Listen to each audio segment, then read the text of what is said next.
Hello, and welcome back to the Quantum Slumber, a quiet little corner of the internet where big ideas get softened down into something you can simply listen to and maybe drift off to. Tonight, we're exploring a question that's deeply mysterious, quietly profound, and just a tiny bit mind-bending in the gentlest possible way. What is consciousness?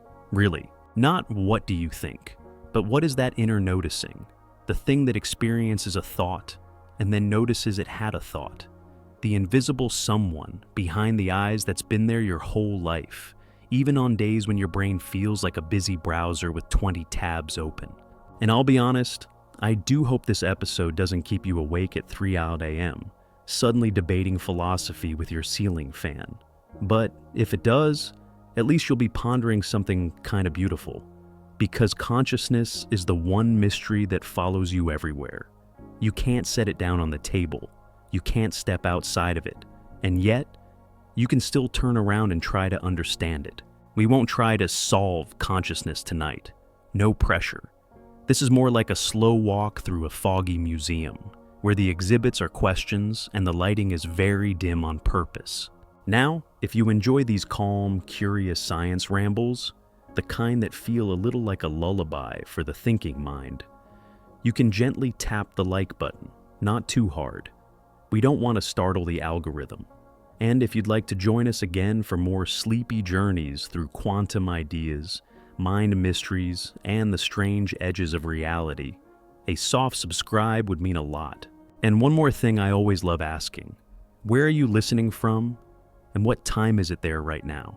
It's oddly comforting to imagine all these quiet minds under different skies sharing the same question. All right, let's begin slowly and see what it means to be the one who is aware.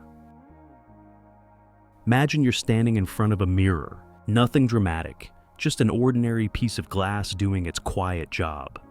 You catch your own face in it, maybe for a second, maybe for a little longer than usual. And the strange thing is not that you recognize yourself. The strange thing is that recognizing happens at all.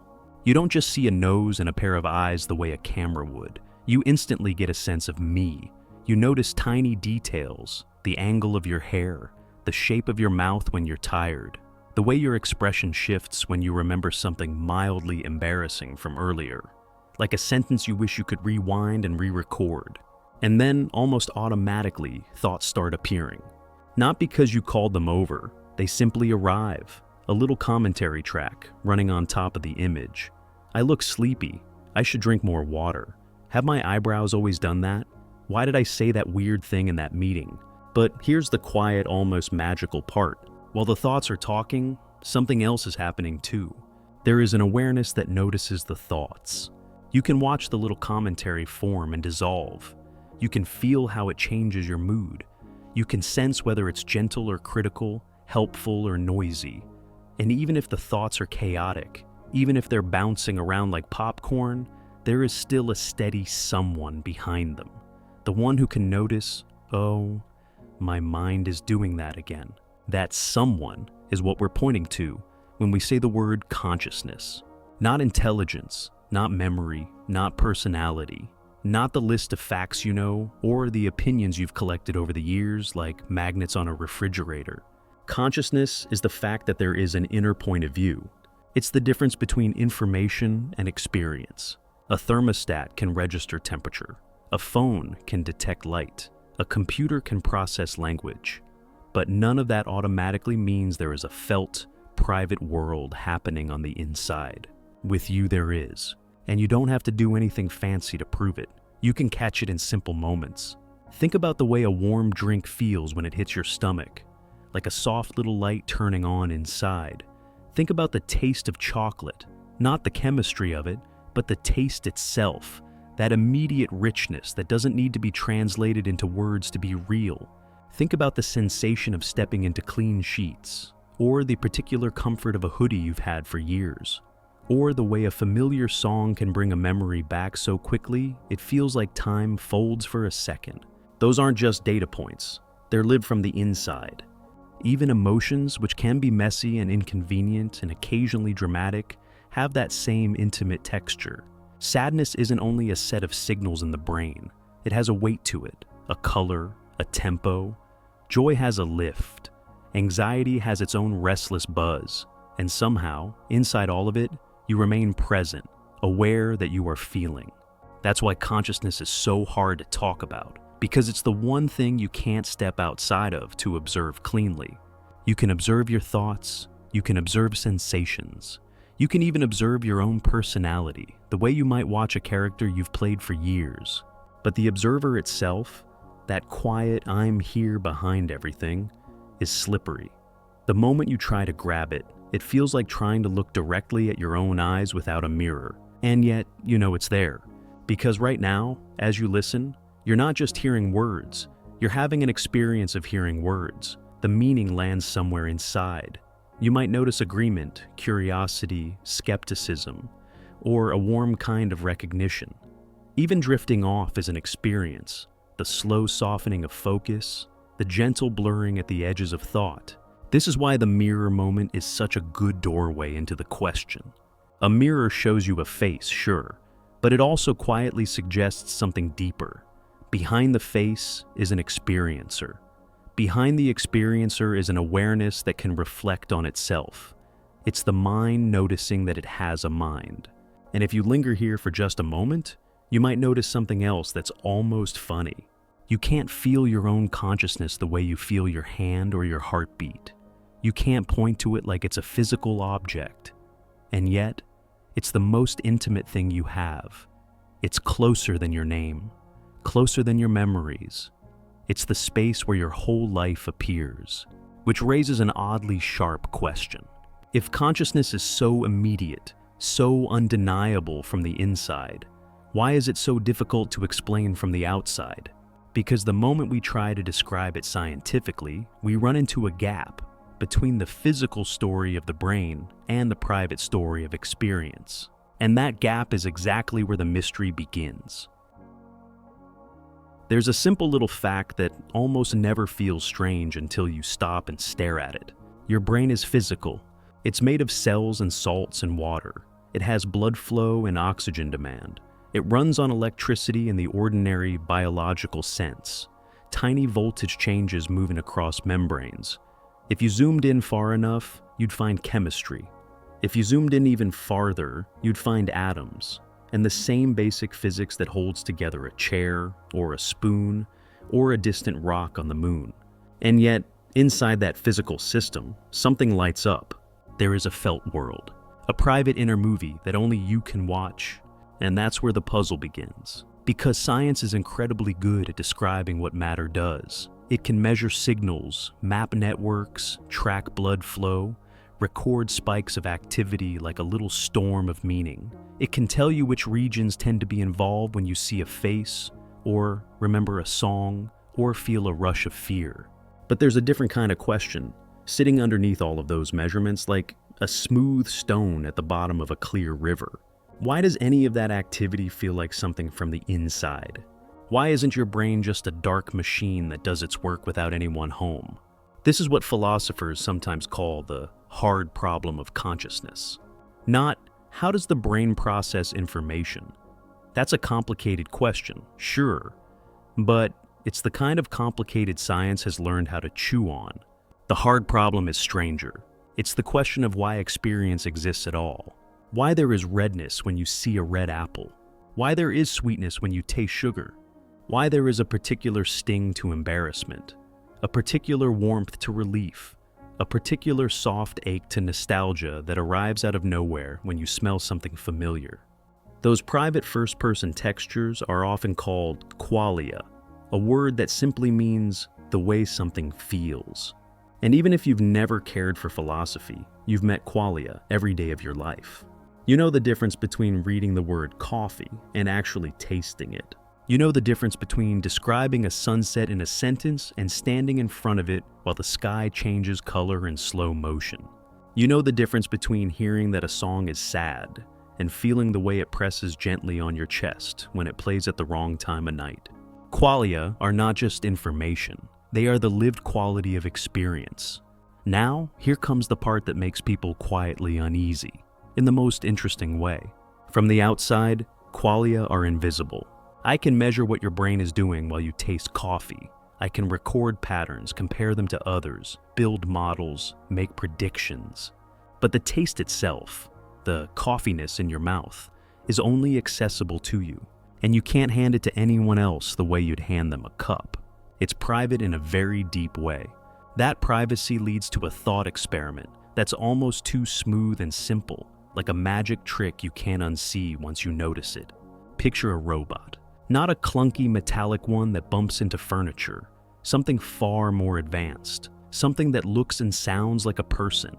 It laughs at the right moments. It remembers your birthday. It tells stories. It gets your jokes. It says it feels tired. It says it feels grateful. It says it has hopes and worries. It can do all the outward things we associate with having a mind. Now ask the quiet question. Does it feel anything? Is there an inner movie playing behind its eyes? Or is it only a perfect performance, with no one inside experiencing it? If that question makes you want to answer quickly, it's usually because your intuition is tugging you in two directions at once. On one hand, you think, if it behaves like us, talks like us, learns like us, cries like us, surely it must have something going on inside. On the other hand, you realize behavior is not the same as experience. A calculator can give you the right answer without knowing what numbers mean. A camera can record a sunset without being moved by it. A thermostat can respond to heat without ever feeling warm. So, where is the line, and how would we know? That uncertainty is exactly why the hard problem keeps returning, no matter how much neuroscience advances. It's not that we're clueless about brains. It's that the type of thing we're trying to explain is unusually slippery. It gets even stranger with another thought experiment, one that sounds dramatic, but is really just a way of sharpening the knife edge of the question. Imagine a person who is identical to you in every outward way. Same body, same brain activity even, if you want to be strict about it. Same reactions, same speech, same smile when they see an old friend, same wince when they stub a toe. But, and this is the whole point, there is no inner experience. No feeling. No someone inside. This imagined being is called a philosophical zombie. It's not a horror movie zombie. It's not hungry for brains. It's not shambling around in the night. It's just a creature that does everything a conscious human does, but without consciousness. A perfect puppet of behavior with no awareness behind it. And you might immediately think, that's impossible. If it has a brain like mine, it must feel like I do. Maybe. Many people believe exactly that. But the point of the thought experiment is to highlight what we're missing. A clear explanation of why physical processes must come with experience. If you can even imagine the zombie, if the concept makes logical sense to you, then you can see the shape of the hard problem. Because in physics, we don't usually have this gap. We don't wonder, why does an electron feel like something when it moves? We don't ask, why does gravity have an inner movie when it bends space-time? We describe what those things do. We measure, we predict, we build laws. But consciousness is different, because the thing we're trying to account for is the very fact of being an experiencer. And this leads to a quietly lonely realization that people rarely say out loud, but most people can feel once it's pointed out. You have direct access to one consciousness in the entire universe. Yours. Everything else is inferred. You can be certain you're having an experience right now, because you are that experience. You can't step outside of it. But with everyone else, you make an assumption, a reasonable one, a deeply human one. You see behavior, you see language, you see expressions in tears and laughter, and the subtle ways a person changes when they hear good news or bad. And you conclude, there is someone in there, but you never actually enter their point of view. You never feel their red, their sweet, their pain, their relief, their quiet joy when something small goes right. You only see clues on the surface. This is sometimes called the problem of other minds. And it's one of those ideas that can feel too heavy if you stare at it the wrong way, so we won't stare at it too harshly. Because in normal life, we don't walk around doubting that other people are conscious. We build relationships, we share meaning, we comfort each other, we love each other, we laugh at the same dumb things. We live as if other minds are real, because that assumption is part of what makes life coherent and kind. Still, the philosophical point remains. Consciousness is uniquely hard to verify from the outside. So, when science tries to explain it, we're not just trying to solve a puzzle about brains. We're trying to build a bridge between two worlds. The measurable world, neurons, networks, signals, computations, and the lived world, the inner feeling of being here. That bridge is what makes the hard problem feel so stubborn. You can say consciousness is what the brain does, and that might be true in some deep sense. But notice how it doesn't quite answer the question. It's like saying music is what a piano does. Yes, of course, but it doesn't tell you why a pattern of vibrations becomes something beautiful to hear. It doesn't tell you why a chord can feel tender.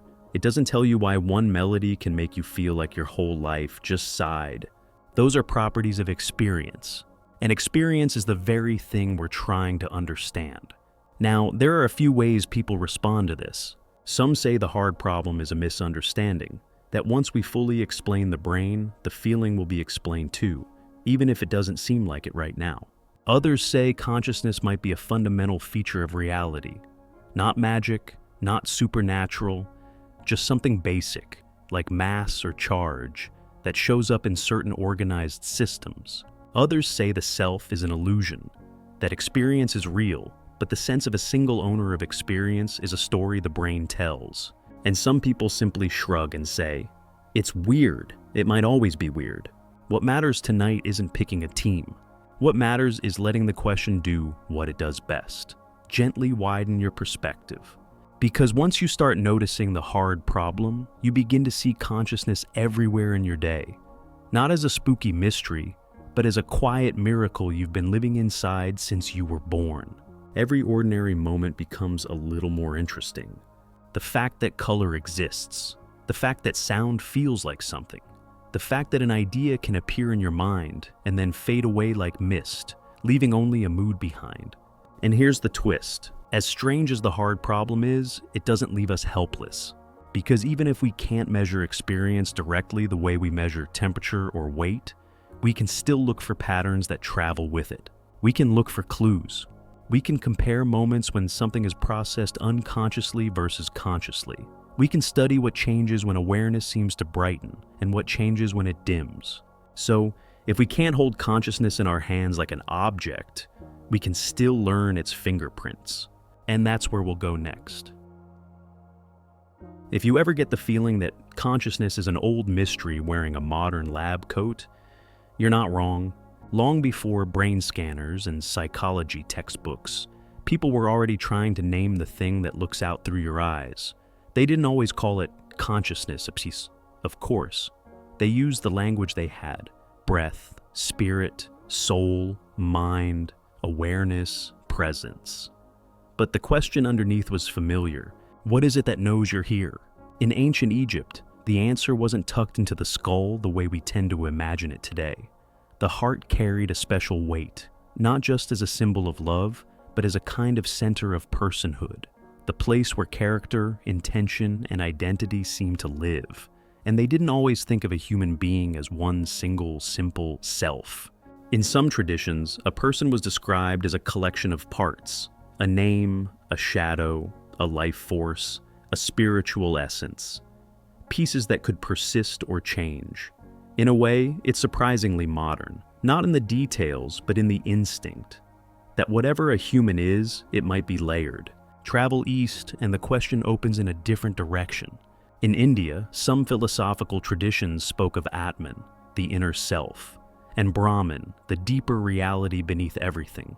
In that frame, consciousness isn't merely something you have, it's something the universe is, peeking through individual lives like light through many windows. It's a grand, sweeping idea, and even if you don't take it literally, it captures an important human intuition, that awareness feels different from objects. Thoughts come and go, sensations rise and fade, but the sense of being aware can feel oddly steady, as if it's the stage, not just one actor. Then Buddhism arrives with a kind of gentle disruption. Rather than treating the self as a permanent thing, many Buddhist schools emphasize anatta, not self. The mind in this view is not a single solid owner of experience. It's a process, a stream, a pattern of moments, feelings, perceptions, impulses, memories, all moving, all changing, all dependent on causes and conditions. There is experience, absolutely. There is suffering and joy, absolutely. But the self may be more like a story the brain keeps telling, not a permanent object sitting behind the eyes. And what's striking is how quiet and practical this is. It's less, here is a cosmic secret, and more, notice how everything changes. When you watch closely, the mind can seem less like a stone and more like a river. In China, Taoist thought offers yet another tone, softer, almost like a lullaby for the ego. The Tao isn't a thing you can grab. It's the underlying way of nature, the flow of reality. And when humans fight the flow, life feels tense and cramped. When they align with it, life feels spacious. This is where the idea of Wu Wei often enters. Not doing nothing, but not forcing. Effortless action. A kind of harmony between the self and the world. In that mindset, consciousness isn't primarily a problem to solve. It's something to live inside gently, without trying to pin it down too hard. Then in ancient Greece, the question becomes more analytical, and also more poetic. Plato imagined the soul as something real and enduring, tied to truth and meaning beyond the physical. Aristotle, more grounded, spoke of the soul in a way that resembles form and function. What makes a living thing alive in the way it is? And somewhere in this era, a metaphor appears that still feels useful. The idea that the body is like an instrument, and the mind is like the music. If you break the harp, the music stops. Yet the music doesn't look like wooden strings. It's a pattern, a phenomenon, something that emerges when the right structure is in motion. That metaphor holds a lot of the tension we still feel today. The mind seems dependent on the brain, and yet the mind doesn't feel like tissue. Centuries later, René Descartes comes along and makes the split explicit. I think, therefore I am. For Descartes, the one thing you can't doubt is that you are having an inner experience. The physical world could be an illusion. Your senses could be fooled, but the fact that you are aware, that you are thinking, seems undeniable. From there, he leans toward dualism, mind and body as fundamentally different kinds of stuff. And once you separate them, a new question appears immediately, like a bill sliding onto the table. If mind and matter are different, how do they interact? How does something non-physical push around neurons? How does a physical brain produce something non-physical? Even today, you can feel why Descartes' move was tempting. Consciousness really does feel unlike anything else we measure, but you can also feel the problem he created. Two worlds, one life, and a mysterious handshake between them. Later, thinkers tried to rework the puzzle from different angles. John Locke tied personal identity to memory, the continuity of a person, as the continuity of remembered experience. You are you, in some sense, because your life hangs together as a chain of inner moments that can be recalled, owned, and connected. Immanuel Kant, in his own dense way, suggested something even subtler, that the mind isn't just receiving reality like a camera. It actively structures experience, time, space, cause, and effect. These may not simply be out there. They may be part of how a mind makes a world intelligible at all. Consciousness, then, isn't just a light shining on reality. It's also a set of lenses shaping what reality can look like from the inside. By the time we arrive in the modern era, the question has been carried through poetry and religion, through meditation halls and philosophy seminars, through debates about souls, selves, and stories. Different cultures disagreed on the details, but they kept circling the same strange center. There is a world of matter, and there is a world of experience, and somehow, in a human life, the two meet. What's comforting about this history is that it doesn't demand you pick one ancient answer and defend it forever. It simply shows you that you're the part of a long human tradition, noticing the mystery, giving it names, and trying to hold it gently without crushing it. And now, with modern neuroscience, We do what humans have always done. We bring new tools to an old question, not to banish the wonder, just to look a little closer at the place where wonder seems to happen. When people say consciousness, it can sound like something that belongs in a philosophy seminar, or a late-night dorm room conversation, or a movie where someone stares into the rain and says, "What am I, really?" But if we want to approach it with science, gently, patiently, we eventually have to do something a little strange. We have to look inside the skull, not in a dramatic horror movie way, more like a quiet museum tour after closing hours, soft lights, long hallways, and signs that say, "Please don't touch the exhibits," because the brain is not a single object you can point at and say, "There, that's where the experience is." It's more like a whole city at night. Some neighborhoods hum with activity. Some go dark. Some keep the streetlights on, even when everything else is asleep. And when the city is running in a certain coordinated way, your inner world feels bright, continuous, and real. When it's not, experience changes. It thins, it flickers, sometimes it disappears. One of the first things to let go of is the idea of a tiny pilot inside your head. It's such a tempting picture. Some little you sitting behind the eyes, watching life on a screen, pulling levers, pressing buttons. It feels natural because experience feels centered. It feels like it comes from somewhere. But every time scientists go looking for the somewhere, they find systems, layers, networks, conversations between regions. No single throne. No hidden booth where the real you is sitting with a headset on. Instead, the brain is a little more like an orchestra. If you've ever heard an orchestra warming up, you know the sound. Fragments of melodies, separate instruments doing their own thing, violins over here, a trumpet testing a note, someone tapping a drum softly. It's sound, but not music yet. Then the conductor arrives, the players align, and suddenly it becomes one coordinated piece.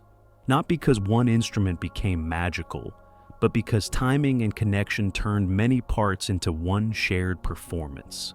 The brain does something like that. It's always processing, always buzzing. But conscious experience, the inner movie, the lived sense of being here, seems to depend on the right kind of integration, the right kind of coordination. So, let's take a slow look at some of the major rooms in this orchestra city. There's a deep structure near the base called the brainstem. It doesn't get as much poetic attention as the cortex. No one writes love letters to the brainstem, but it matters a lot. You can think of it like the city's essential infrastructure, the power grid, the water system, the quiet machinery that keeps the place running.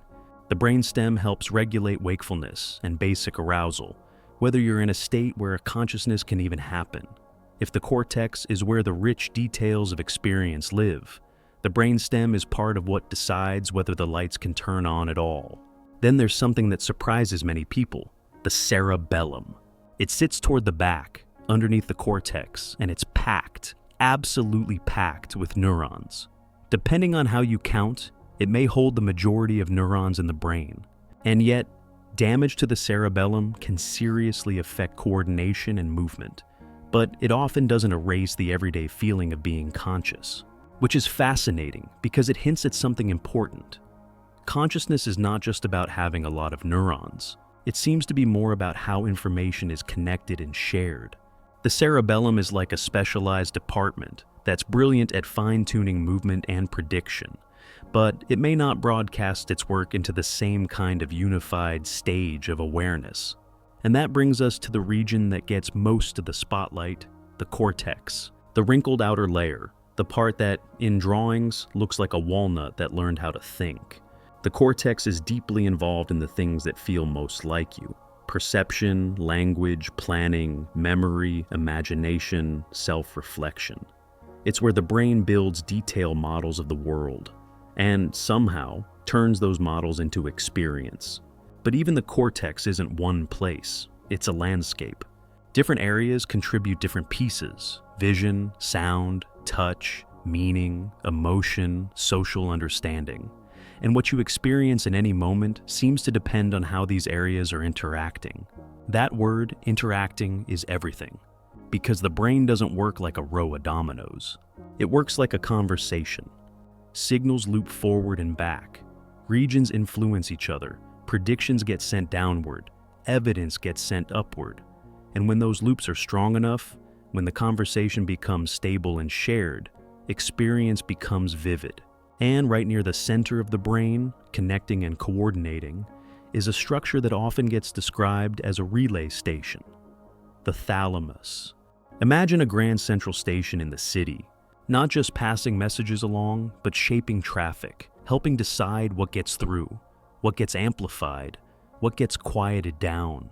The thalamus is tightly linked with the cortex. When you're awake and aware, thalamus and cortex are in constant dialogue. In some states where consciousness fades, deep sleep, certain forms of anesthesia, that dialogue changes. Again, not because one spot turned off, but because the pattern of communication shifted. Now, with all these parts in mind, scientists ask a very specific question. If consciousness isn't a single place, what's the signature of it? What pattern in the brain reliably shows up when someone is having an experience, when they are aware of something, versus when they are not? And that question leads to the idea of NCC, the neural correlates of consciousness. It sounds fancy, but it's basically this. What's the smallest set of brain events that consistently tracks with conscious experience? Not with intelligence, not with behavior, not with reflexes, with experience. And to find it, researchers often use an approach that feels a little like magic. They hold the outside world steady and watch the inside world change. For example, imagine looking at something ambiguous, an image that can be seen in two ways.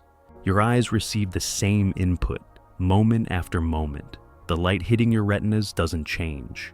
But your perception flips. One moment you see it one way, and then, without warning, you see it the other. That's powerful because it lets scientists compare brain activity when the stimulus is the same, but the experience is different. They also use tricks like masking, flashing an image so quickly, or surrounding it with other images that your brain processes it, but you don't report seeing it. Or they use attention tasks where you're so focused on one thing that you miss something obvious, like the mind's famous ability to edit reality while you're not looking. And over, patterns show up.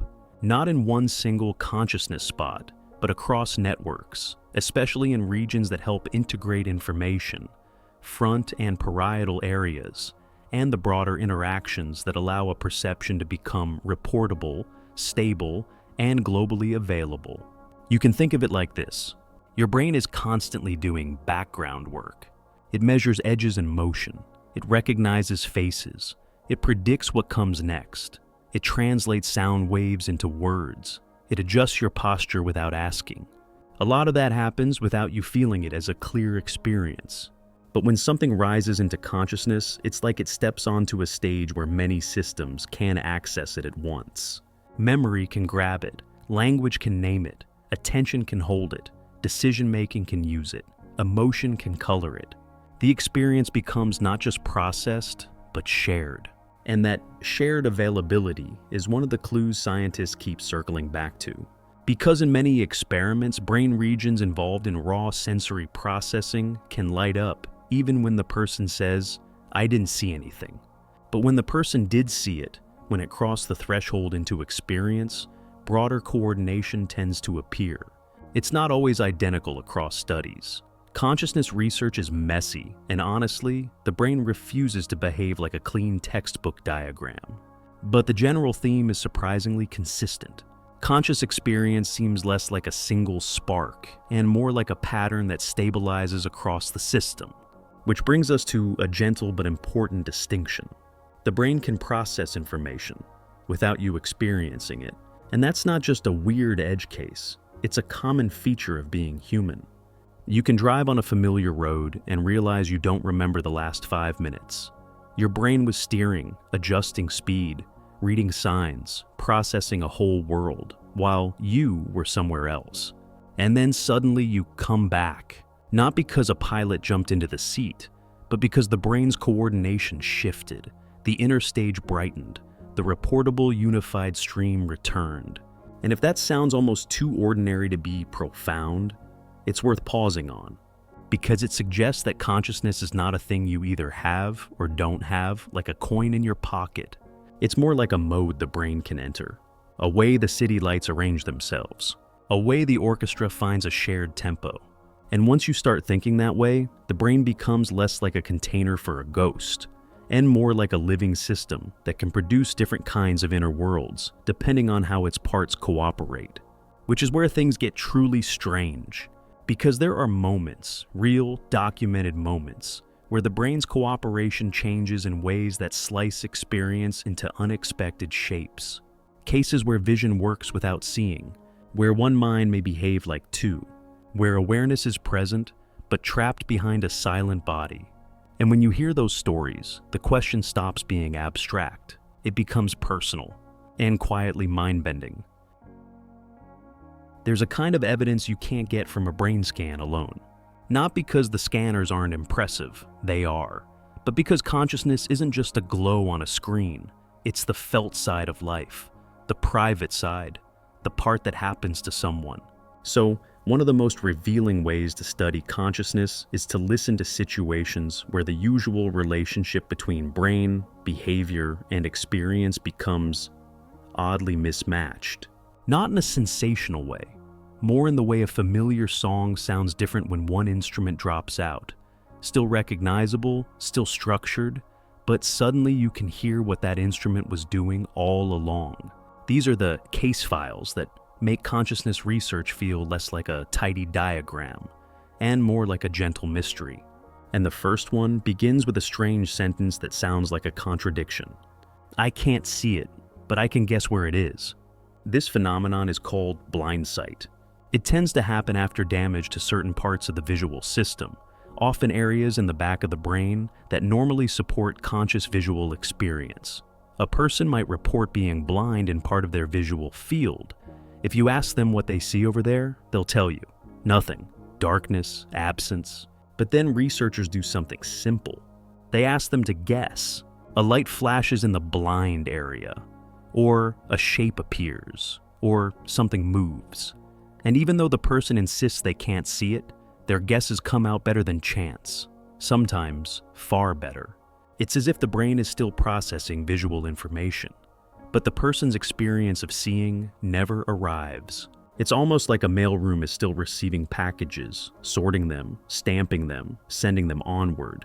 But the front desk never gets the memo that anything came in. And blindsight forces a very quiet question. What is vision exactly? Is vision the processing of light and edges and movement? Or is vision the feeling of seeing? Because blindsight suggests you can have one without the other. You can have perception-like processing, enough to guide action, without the inner movie that we normally take for granted. The world can be known by the brain without being experienced in the usual way. And if that's true, it means consciousness isn't just about information being present in the nervous system. It's about information being present in the right kind of way, available to the systems that create a unified report. Yes, I see it. I'm aware of it. Blindsight is eerie in a very calm, clinical way, because it draws a line between two things we usually blend together, processing and experiencing. The next case file deepens that line, and then blurs it. It begins with a surgery that sounds dramatic, but was once used as a serious treatment for extreme epilepsy, when seizures were so severe that the brain needed a last resort intervention. In some patients, surgeons cut or partially cut a large bundle of fibers that connects the two hemispheres of the brain. That bundle is called the corpus callosum. It's one of the main bridges that lets the left and right halves share information. When that bridge is cut, the seizures may improve. But something else becomes visible, something that is usually hidden by the brain's seamless teamwork. The two hemispheres can start acting like two semi-independent systems. And the stories that come from split brain research are famous for a reason. They're not horror stories. They're not meant to frighten anyone. They're closer to optical illusions, revealing how the mind is assembled. Here's one classic kind of setup. Information is shown to one side of the visual field. Because of how vision is wired, that means it goes primarily to the opposite hemisphere. The person is asked to name what they saw. Sometimes they can, sometimes they can't.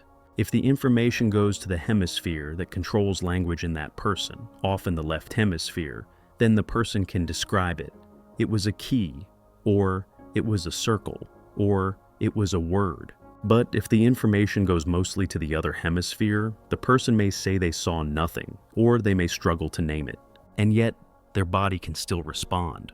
Their left hand might point to the right object, or select it, or draw it, even though the speaking part of the mind insists it has no idea. The effect can feel like a magician's trick, but it's really just wiring. One part of the brain knows, another part can't say. And then comes one of the most unsettling, oddly human details. When the brain can't access the real reason for what it did, it often invents a reason anyway. This is sometimes called confabulation.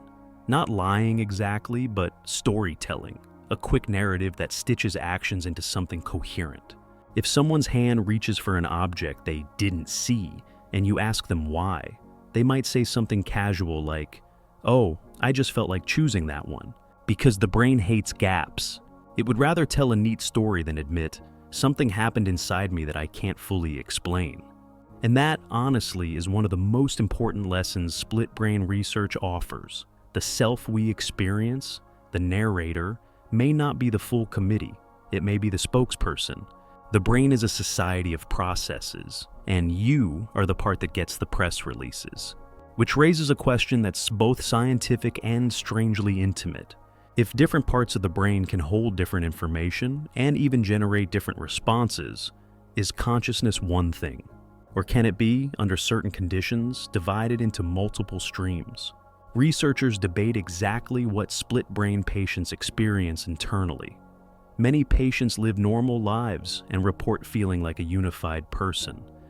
The brain is adaptable, and the world is forgiving in the ways it lets us function.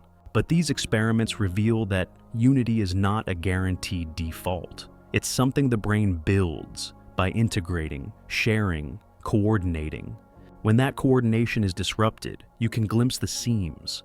And that brings us to a third case file, one that is less about hidden seams and more about a locked door. Locked-in syndrome is rare, and it can happen after certain kinds of brainstem damage, often affecting the pathways that control movement.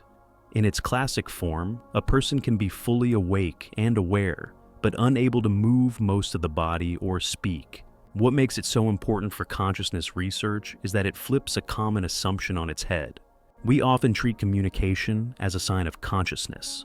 We ask questions, we look for answers, we look for movement. But locked-in syndrome reminds us that a lack of response is not the same as a lack of awareness. Someone can be present, listening, understanding, feeling, while being unable to show it in the ways we're used to.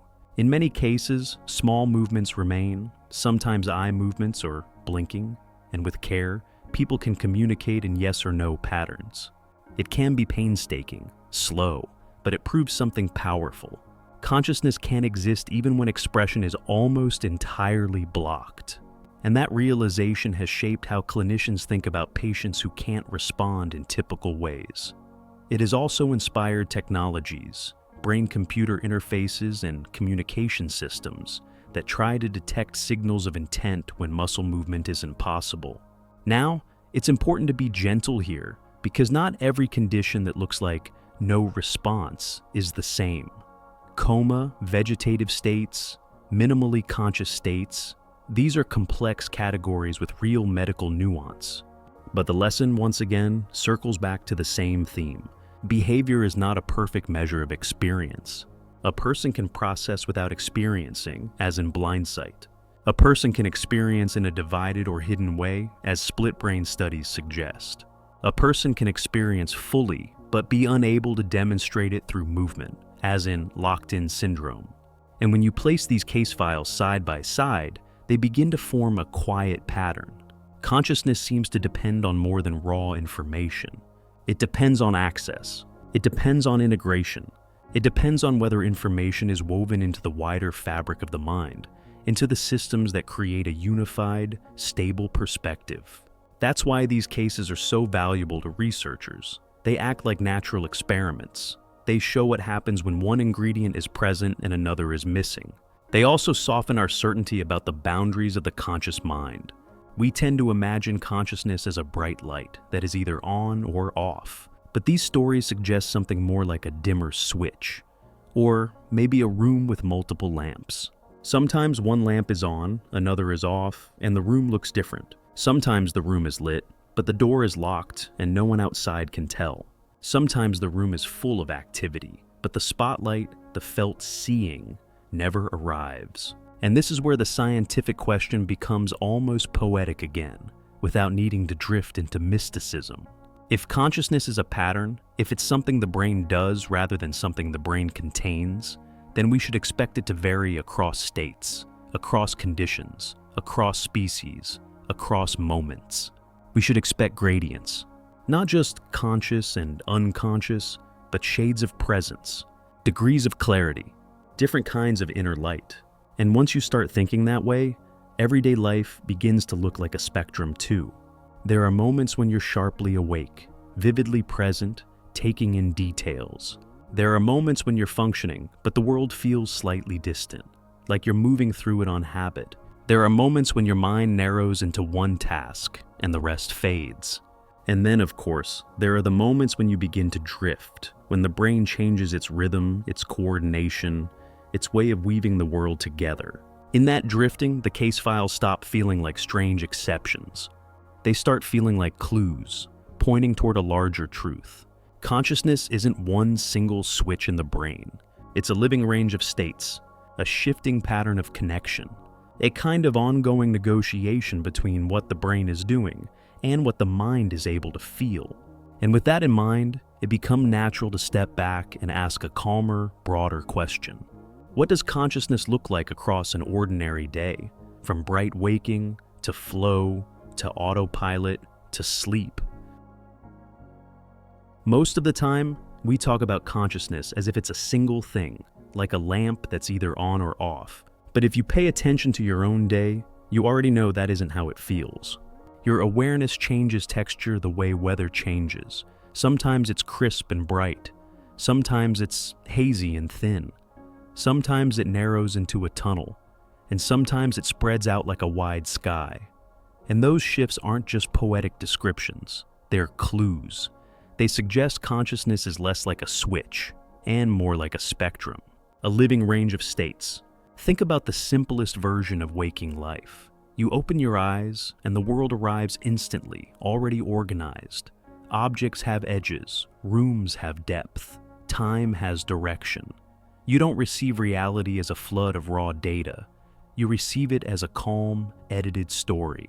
The brain is doing constant work in the background, stitching together color, motion, sound, memory, expectation.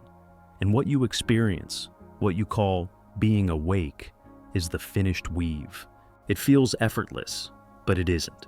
When you're fully awake, consciousness has a particular signature, a broad access to information. You can notice your surroundings, remember what you were doing, anticipate what comes next, monitor your body, and choose between options.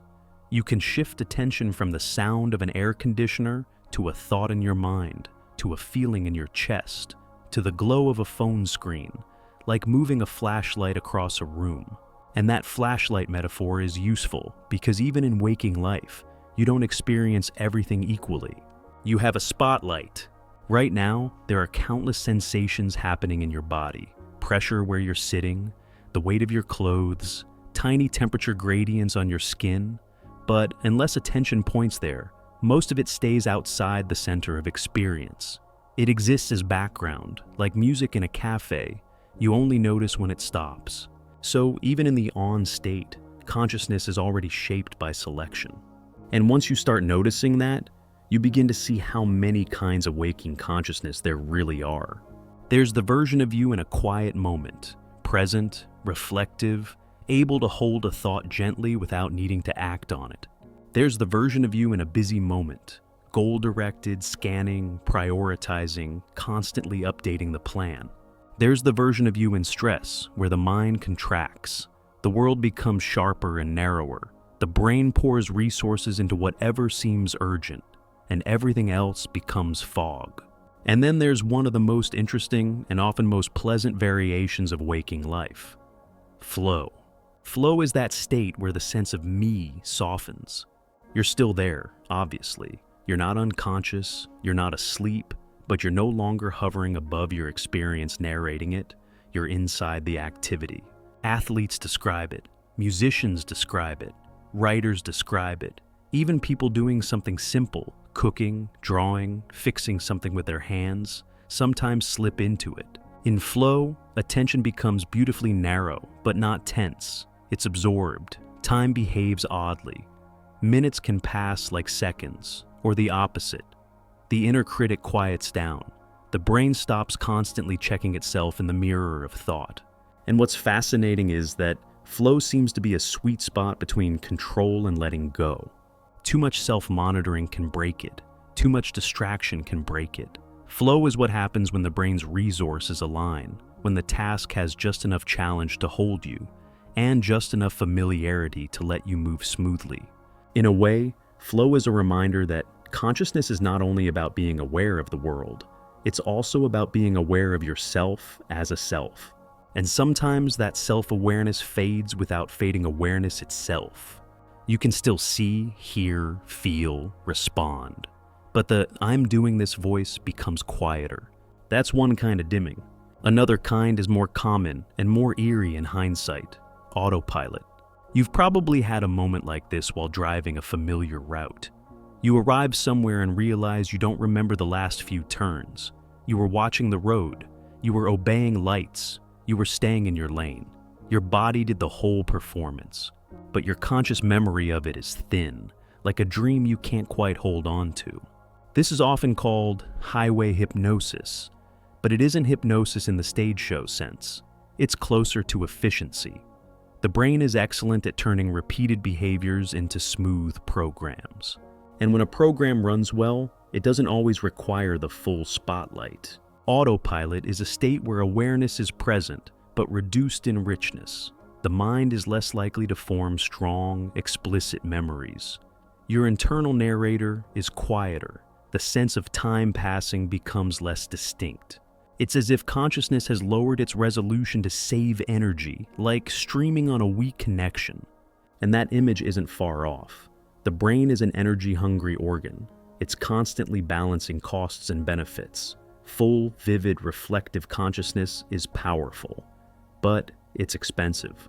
So the brain uses it strategically. When you need flexible problem solving, it lights up more. When you're doing something routine, it lets the routine run. And then, at the end of the day, the spectrum continues into a place we all visit, whether we're trying to or not: sleep. Sleep is often spoken about as the absence of consciousness, but that's only partly true. Sleep is a different style of consciousness. Sometimes it's dim, sometimes it's vivid, sometimes it's fragmented, sometimes it's a blank.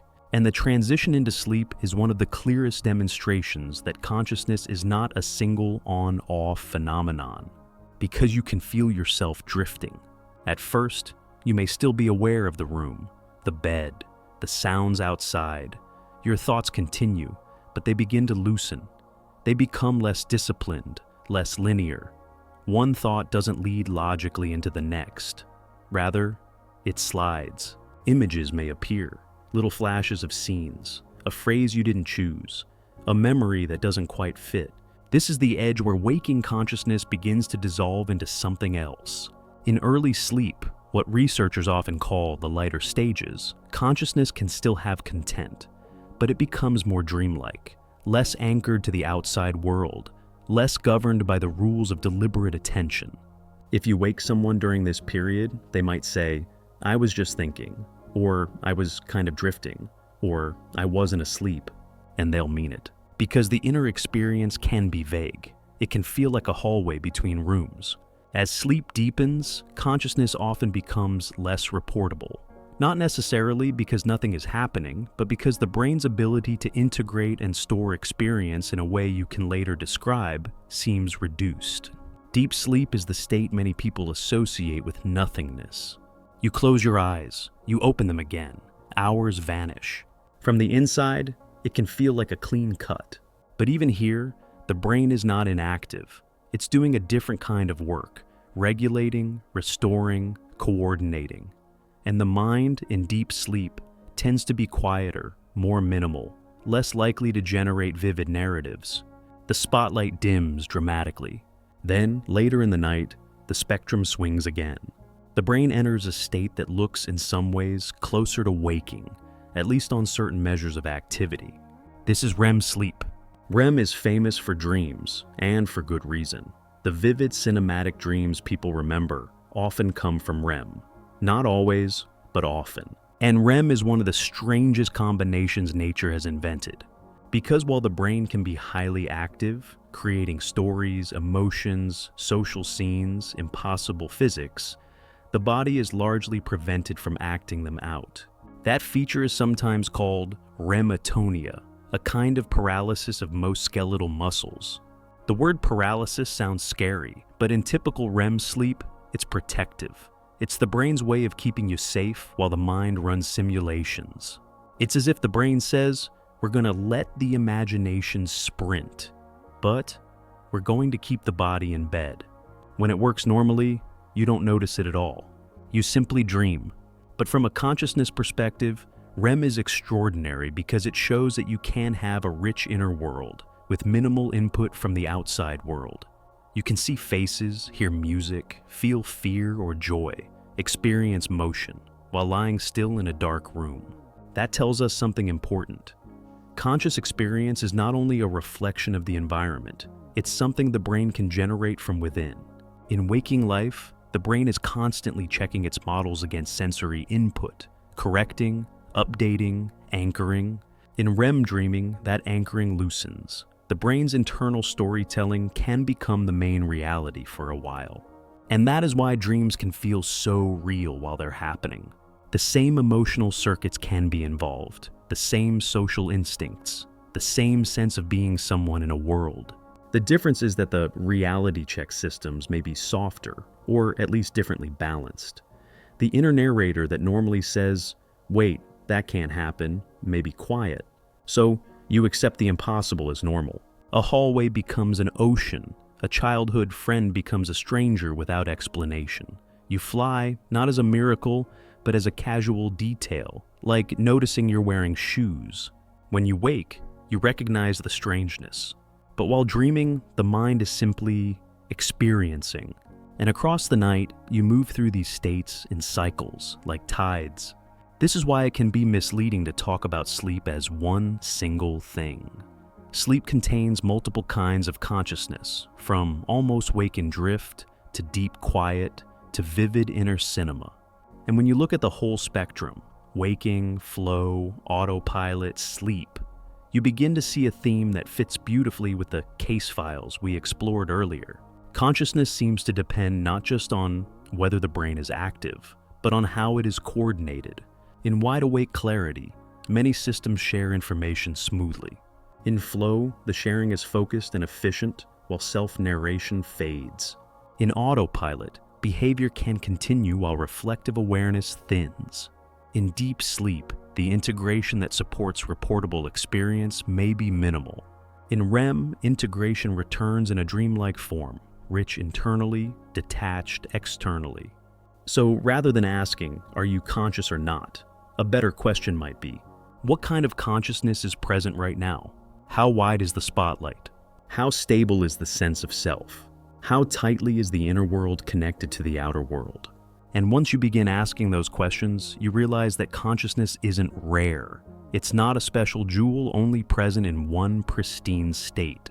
It's more like a landscape the brain moves through, a landscape with bright peaks and soft valleys. And you, the experiencer, travel through it every day, often without noticing the transitions. Sometimes you're sharply awake and reflective. Sometimes you're so absorbed that the self fades into the task. Sometimes you're moving on habit, with only a thin ribbon of awareness. And sometimes you drift into sleep, where the outer world falls away, and the mind learns how to be a world all on its own. And occasionally, very occasionally, something even more curious happens. Inside a dream, you might realize you're dreaming. You might become aware of awareness itself. And that's where the spectrum takes another turn. into a layered kind of consciousness that feels almost like waking up, without waking up. But before we go there, it's worth sitting with this simple, calming idea. You don't have to force consciousness into a single definition tonight. You can just notice its shapes, its textures, its gentle changes, because even noticing that is part of the phenomenon we're trying to understand. There's a strange little moment that sometimes happens in the middle of a dream. You're walking down a hallway you've never seen before, and yet it feels familiar. You're speaking to someone whose face keeps changing, like a slideshow that won't settle. The light in the room is too bright and too soft at the same time. And then, without any dramatic announcement, a thought appears that doesn't quite belong to the dream's script. Wait, this is a dream. That single sentence can change everything, because now the dream is still happening. But there's also someone in the dream who knows it's happening. Not just a character moving through a scene, but an experiencer watching the scene from the inside. Lucid dreaming is, in a way, consciousness turning its gaze back on itself, awareness catching itself in the act. Most nights, dreaming is like being carried downstream. The story sweeps you along, and you believe it, the way you believe a movie when you're fully absorbed. You might feel fear, joy, embarrassment, wonder.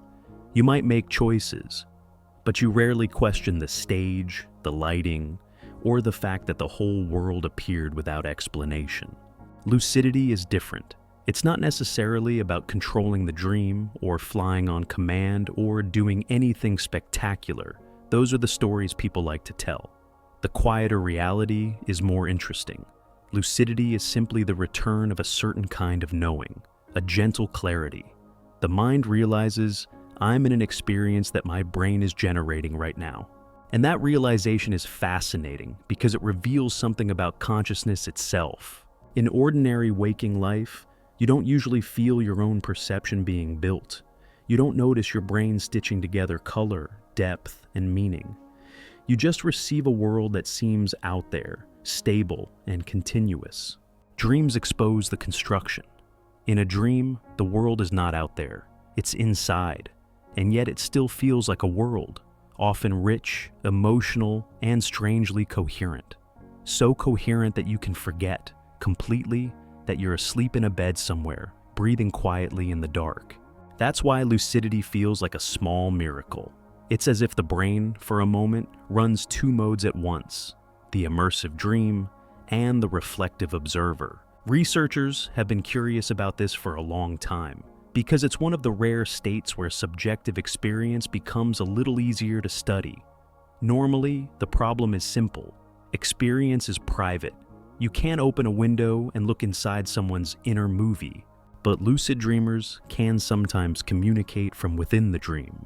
In laboratory studies, people sleep with sensors tracking the rhythms of their brain and body. When they enter REM sleep, the stage most associated with vivid dreaming, their muscles are mostly kept still, like a safety lock, so the body doesn't act out the dream.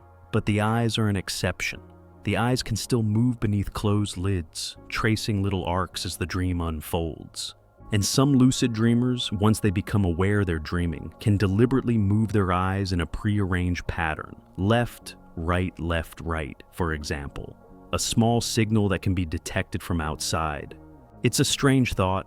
A person asleep, dreaming, trapped inside a world made of their own mind, and yet sending a tiny message outward through the only moving parts available. I'm here. I know I'm dreaming. That's not just a party trick. It's a clue. It suggests that lucidity is a distinct mental state, one where the dream continues, but something like metacognition comes online. The mind isn't only having an experience, it's also representing the fact that it is having the experience. And that brings us back to the deeper question this episode keeps circling. What is consciousness really? Not intelligence, not behavior, not language, but the felt sense of being there, of having a point of view. Lucid dreaming puts that point of view under a gentle spotlight, because the dream self, the character, may still be talking, moving, reacting. But behind that, there's a second layer, the watcher, the knower, the one who recognizes the dream as dream. It's awareness of awareness, and it's one of the cleanest examples we have of consciousness reflecting on itself in real time. Now, if you're listening to this and thinking, "I've never had a lucid dream," you're not alone. Some people report them often, others rarely, or never. And for many people, lucidity appears once in a while, almost by accident, usually when something in the dream becomes too odd to ignore. A clock that won't hold still, a sentence that keeps changing when you reread it, a room that connects to the wrong house, a person who is both someone you know and someone you've never met. The dream breaks its own rules, and the mind notices.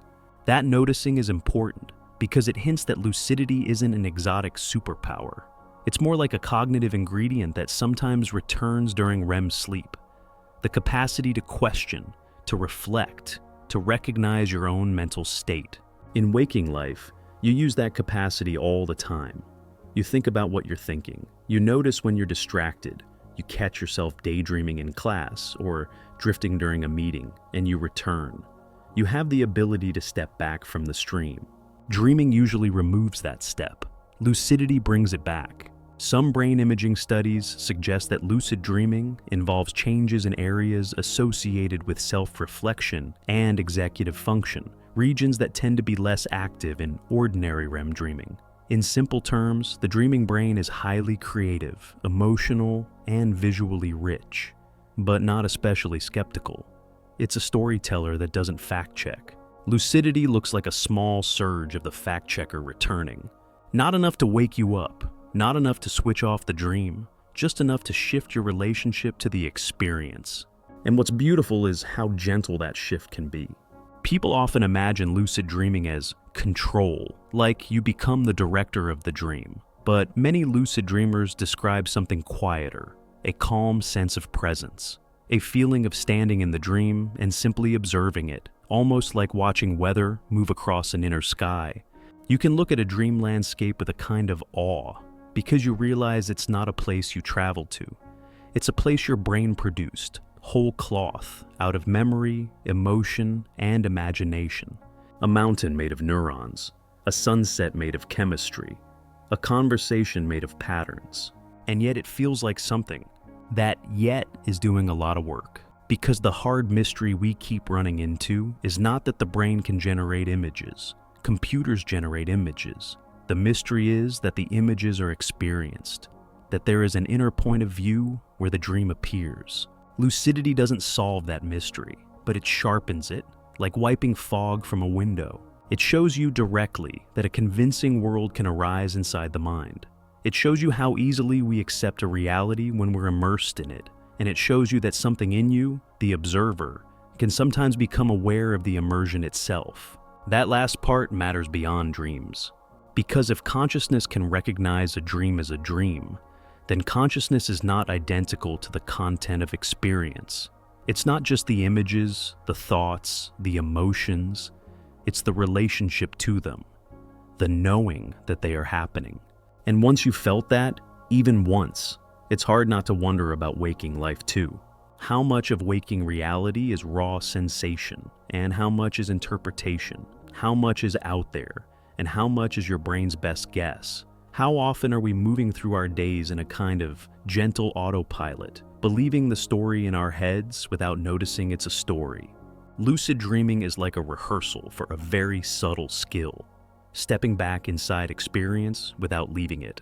And in that sense, it begins to touch the next doorway we're about to approach, the one that doesn't involve dreams at all.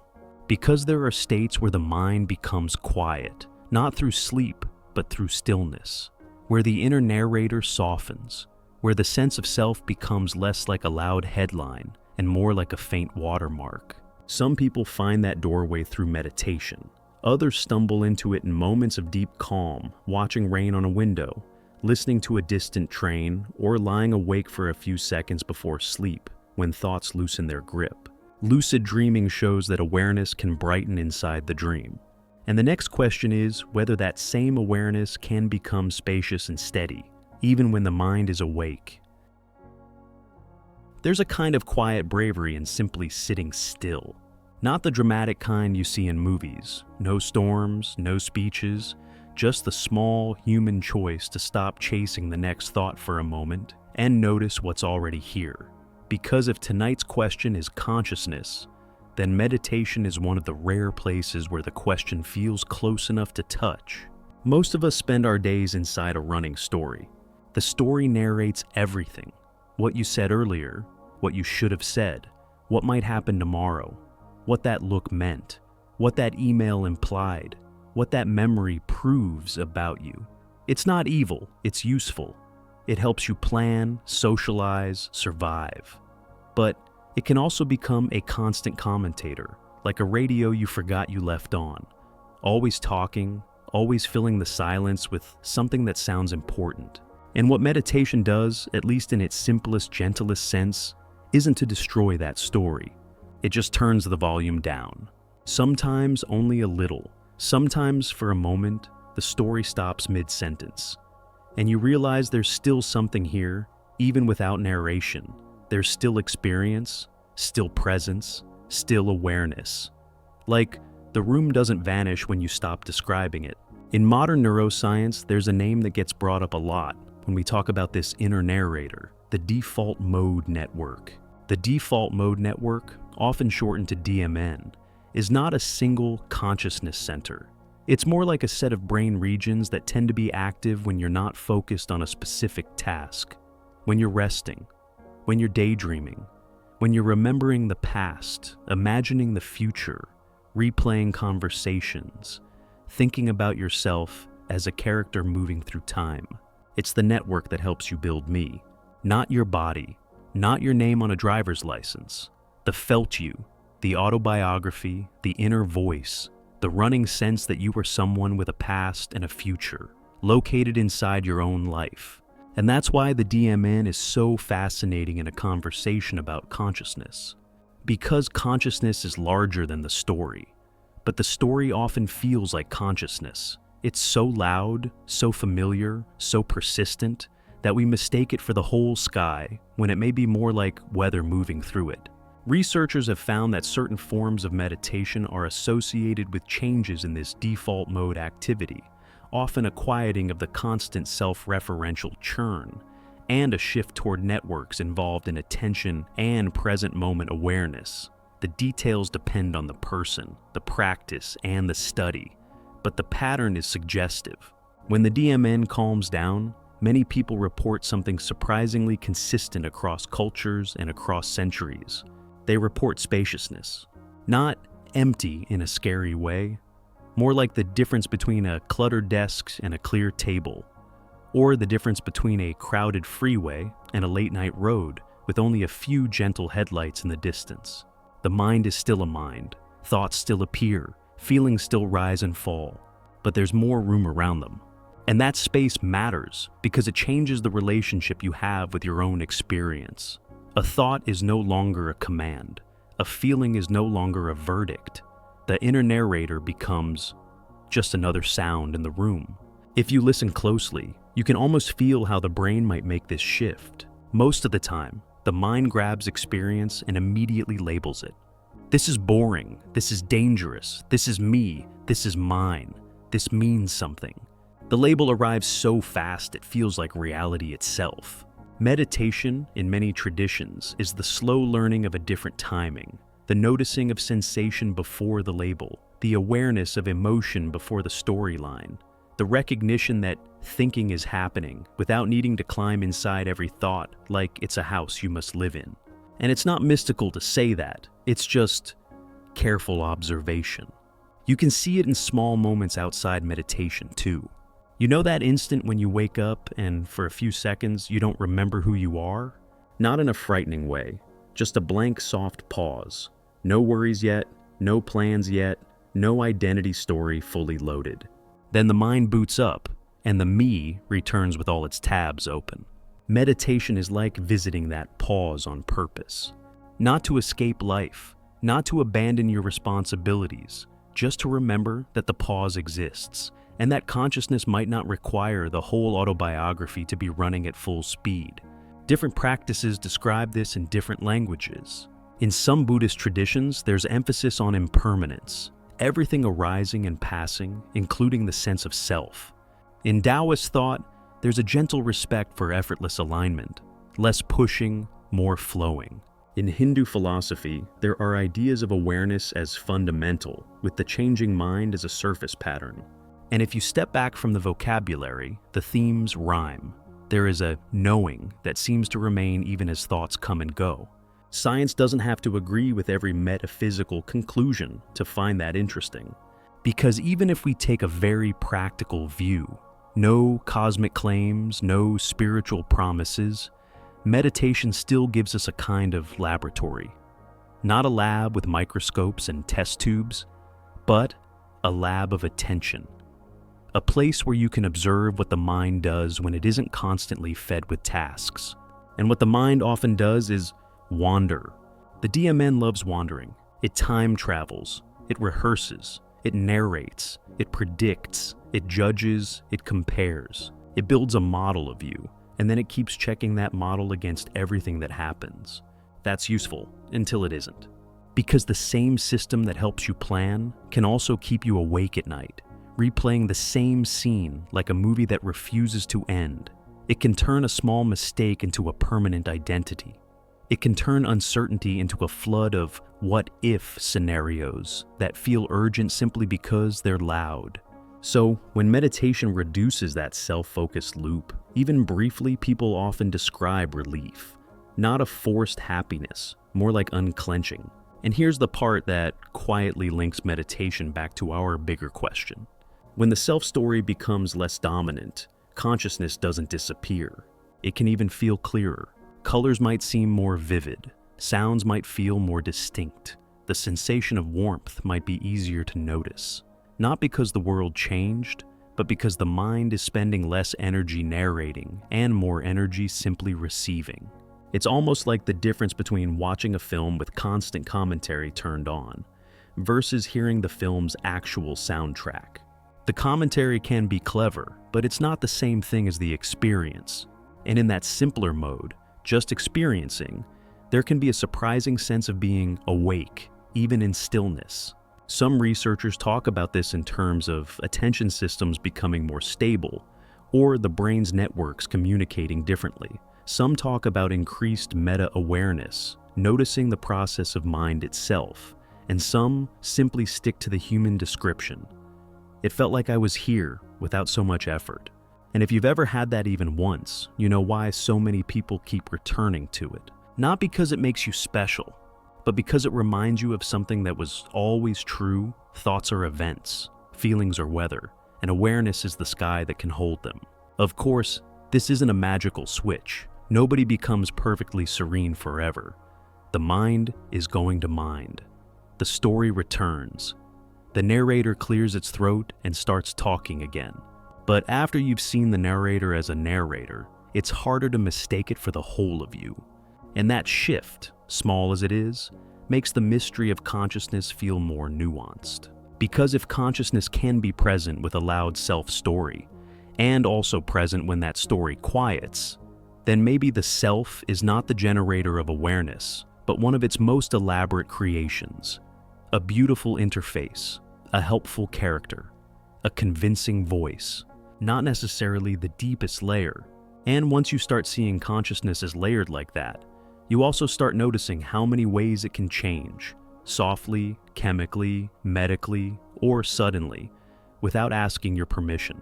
Which is why after the calm doorway of meditation, it's worth acknowledging something else. Not all altered states are gentle.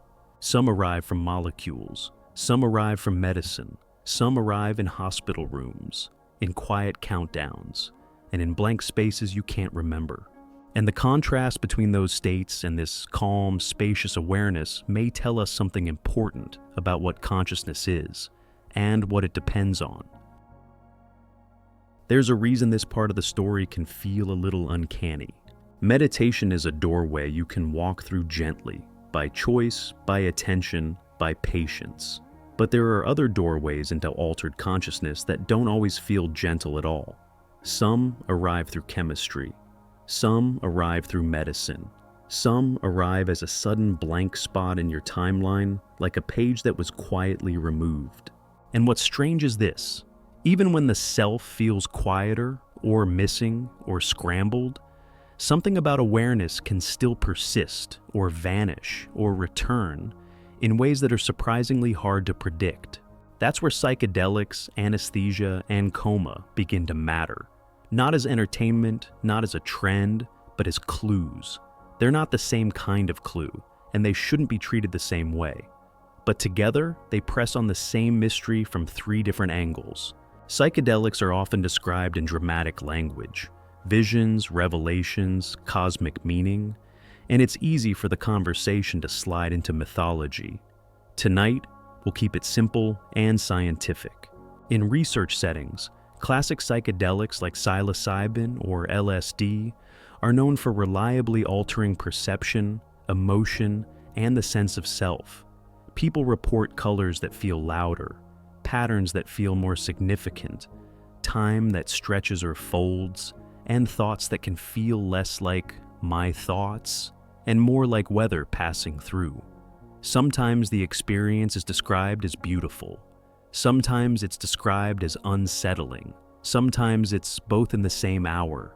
What matters for our question is that these substances don't just add hallucinations. They often change how different brain networks communicate. One consistent finding across many studies is a shift in the default mode network, the same self-story system we just talked about.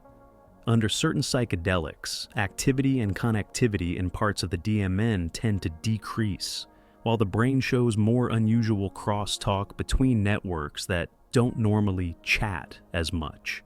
In plain terms, the brain's usual hierarchy relaxes. Traffic starts taking side streets.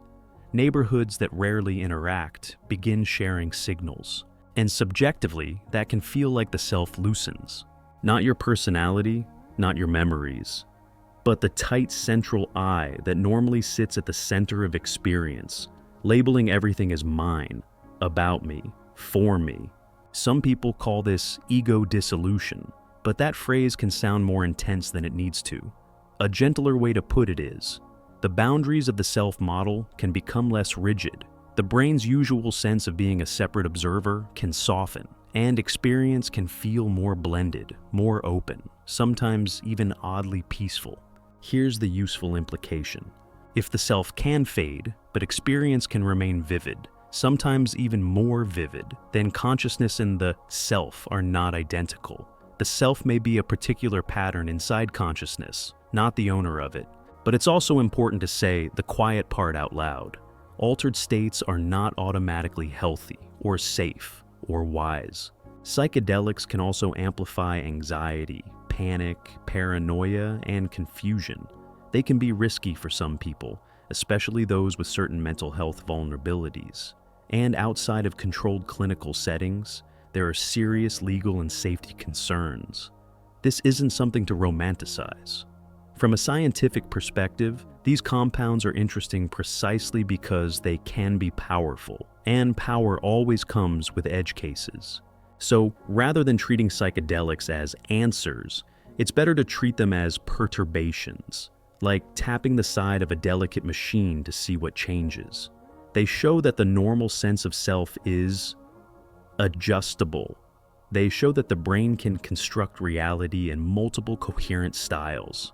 They show that meaning can feel like a physical force when certain networks amplify certain signals.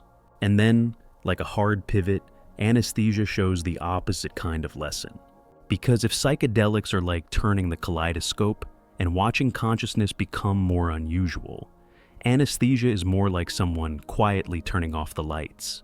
Most people have had some version of this experience, maybe for surgery, dental work, or a medical procedure. And what almost everyone reports is how bizarre the gap feels. You lie there, you're aware. You might hear voices, you might feel a mask, a cold IV line, a small sense of anticipation. Someone says, count backwards, or you'll feel sleepy. And then there is nothing. Not darkness, not dreaming necessarily, not floating, often not even time. And then you wake up and it feels like no time passed at all. Like the universe skipped a beat. That blankness is one of the most valuable data points in the whole conversation about consciousness. Because anesthesia is not sleep. Sleep is a patterned, dynamic process with cycles. Under anesthesia, the brain is being pharmacologically pushed into a state where large-scale integration and communication are disrupted. In many forms of general anesthesia, the brain's ability to sustain coordinated long-range signaling, the kind of global sharing that many theories associate with conscious experience, appears to break down. Different anesthetics work in different ways, but a common theme is that the brain's conversations become fragmented. Local regions may still be active, but the system stops acting like one unified field of information. And subjectively, that can mean there's no inner movie at all. What's chilling and also clarifying is how clean that shutoff can be. No gradual fade into dream logic, no gentle narrative, just an absence and then a return. So, anesthesia suggests something important. Consciousness may depend not just on activity, but on a certain kind of organized activity. Not just neurons firing, but neurons coordinating in the right way, across the right distances, with the right feedback loops. And now we arrive at the edge case that medicine has forced us to think about. Coma and related disorders of consciousness. The word coma gets used casually, but clinically there are different states that can look similar from the outside and be very different on the inside. There can be unresponsiveness, reduced wakefulness, disrupted sleep-wake cycles, or periods of eye-opening without clear signs of awareness. Some patients show reflexes without evidence of conscious processing. Others, remarkably, may be aware but unable to express it. This is where the problem becomes deeply human. Because consciousness is private, and medicine often has to make decisions using outward signs. If someone cannot speak, cannot move, cannot follow commands, how do we know what, if anything, they are experiencing? Researchers have tried to build tools for this question. Some approaches use brain imaging or EEG to look for patterns that suggest integration, complexity, or purposeful response. One famous kind of experiment asks a patient to imagine doing something, like playing tennis or walking through their home, and then looks for distinct brain activation patterns. In rare cases, some patients who appear unresponsive show brain activity consistent with following the instruction. It's as if the mind is present behind a locked door. That possibility changes everything. It forces a distinction between consciousness and behavior, and it reminds us that no response is not always the same as no experience. The body can fail as a messenger. The brain can be awake in ways the muscles cannot display. At the same time, not all cases show such signs, and it's crucial not to generalize. The honest scientific posture here is careful. Sometimes there is evidence of covert awareness, sometimes there is not, and our measurements are still imperfect. Still, even that uncertainty is informative, because it suggests that consciousness might be related to measurable properties of brain dynamics, things like complexity, integration, and responsiveness, rather than any single region acting alone. Which brings us to a fascinating bridge idea. Instead of asking, is the person conscious, yes or no, we might ask, how rich is the brain's internal conversation right now? Some measures try to capture that richness indirectly. One well-known concept is the idea of complexity-based indices, attempts to quantify how varied and integrated brain signals are when the brain is perturbed or stimulated. The details can get technical fast, but the intuition is gentle. A conscious brain tends to respond in a way that is both widespread and differentiated, like an orchestra where many instruments play different notes in coordination. An unconscious brain, by contrast, may respond in a simpler, more uniform way, or barely respond at all. And if that's even partly true, it points toward a deep theme running through all these states. Psychedelics may increase unusual connectivity and subjective richness, sometimes loosening the self-model. Anesthesia may decrease global coordination, collapsing experience into nothing. Coma-related states may land somewhere on a spectrum, sometimes closer to absence, sometimes closer to hidden presence, depending on how the brain's networks are functioning. So, we're left with a quiet, stubborn question. What is the spark actually made of? Is it a broadcast system, a measure of integration, a pattern of feedback loops, a particular kind of modeling that the brain does when it's awake enough, connected enough, and stable enough? This is where theories begin, not as final answers, but as frameworks that try to explain why these doors open the way they do. After seeing how consciousness can brighten, distort, go quiet, or disappear under psychedelics, under anesthesia, in the gray zones of severe brain injury, it's natural to want something sturdier than poetry. Not a final answer, just a working map. That's what the major theories try to offer. Different ways of describing what the brain might be doing when experience is on. Each one is like a flashlight aimed at the same dark room. The beam catches real furniture, real outlines, real edges, but no single beam lights up everything at once. So let's take them one by one, gently, without pretending any of them is the whole story. One of the most influential ideas is called global workspace theory. It starts with a simple observation. Most of what your brain does never enters awareness. Your heart keeps its rhythm. Your lungs keep their slow exchange. Your posture adjusts in tiny ways. Your eyes make rapid little jumps called saccades. Your brain predicts the next word in a sentence before you finish reading the current one. A vast amount of work happens backstage. And yet, at any given moment, you have a relatively small spotlight of conscious content. A few thoughts, a few sensations, a few feelings. A scene that feels coherent. Global workspace theory says consciousness might be what happens when some piece of information gets promoted, when it becomes globally available to many systems at once. Imagine a large organization, the kind with departments you never see: forecasting, budgeting, maintenance, security, communications.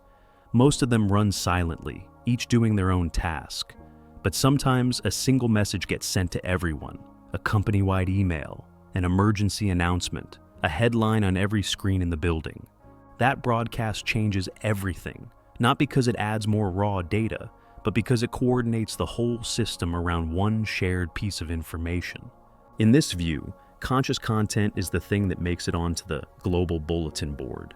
It's not that the unconscious brain is inactive, it's that the conscious brain is integrated, sharing, synchronizing, recruiting resources. This idea has a practical appeal because it matches a lot of what neuroscientists can measure. When something is consciously perceived, you often see broader patterns of coordination across the brain. When it's processed unconsciously, the activity can be more local, more isolated, more fleeting. It also fits the everyday feeling of being conscious. When you become aware of something, an odd smell, a sudden memory, a pain in your shoulder, everything else can reorganize around it. Your attention shifts, your decisions shift, your body shifts. The spotlight doesn't just illuminate, it directs. But global workspace theory carries a quiet limitation that even its supporters admit. It can explain why some information becomes reportable, usable, and shared across the brain. It can help explain access, what makes a perception available for decision, language, and memory. What it doesn't automatically explain is the feel. Why should a global broadcast come with redness, with sweetness, with that specific ache of nostalgia when a certain song plays? You can imagine a system that broadcasts information perfectly and still wonder whether there is anything it is like to be that system. Global workspace can tell a convincing story about coordination. It still leaves the hard problem standing in the corner, arms folded, unimpressed. That's where a very different approach enters the room. Integrated information theory, often shortened to IIT, begins from the inside rather than the outside. Instead of starting with what the brain does, it starts with what experience is like. Experience, IIT says, has certain properties. It is unified. You don't have 50 separate consciousnesses for sound, color, touch, and thought. It all comes as one scene. It is specific. You are having this experience, not every possible experience at once.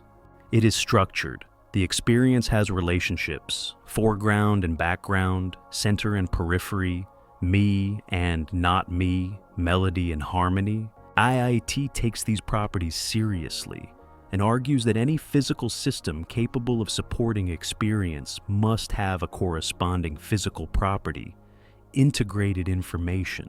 In this view, consciousness is not merely activity and not merely broadcasting, but a kind of irreducible wholeness. A system is conscious to the extent that it generates a single, integrated cause and effect structure that cannot be decomposed into independent parts without losing something essential. The theory summarizes this with a symbol, F, phi, ei, meant to represent the degree of integration.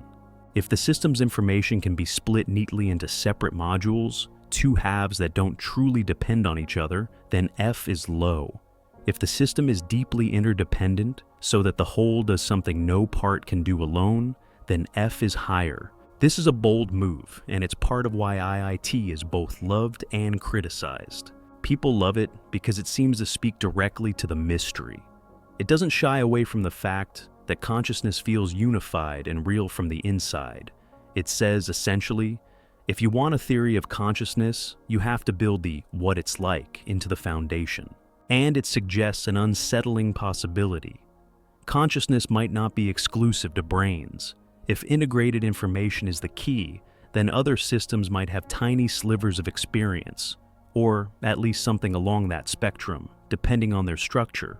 But people criticize it for equally serious reasons. One is measurement. Calculating F for a real brain, with billions of neurons and trillions of connections, is not just difficult, it's practically impossible with current methods. Researchers use simplified approximations, but then the theory risks becoming slippery. If you can't measure the central quantity precisely, how do you test the theory cleanly? Another challenge is what's sometimes called the combination problem.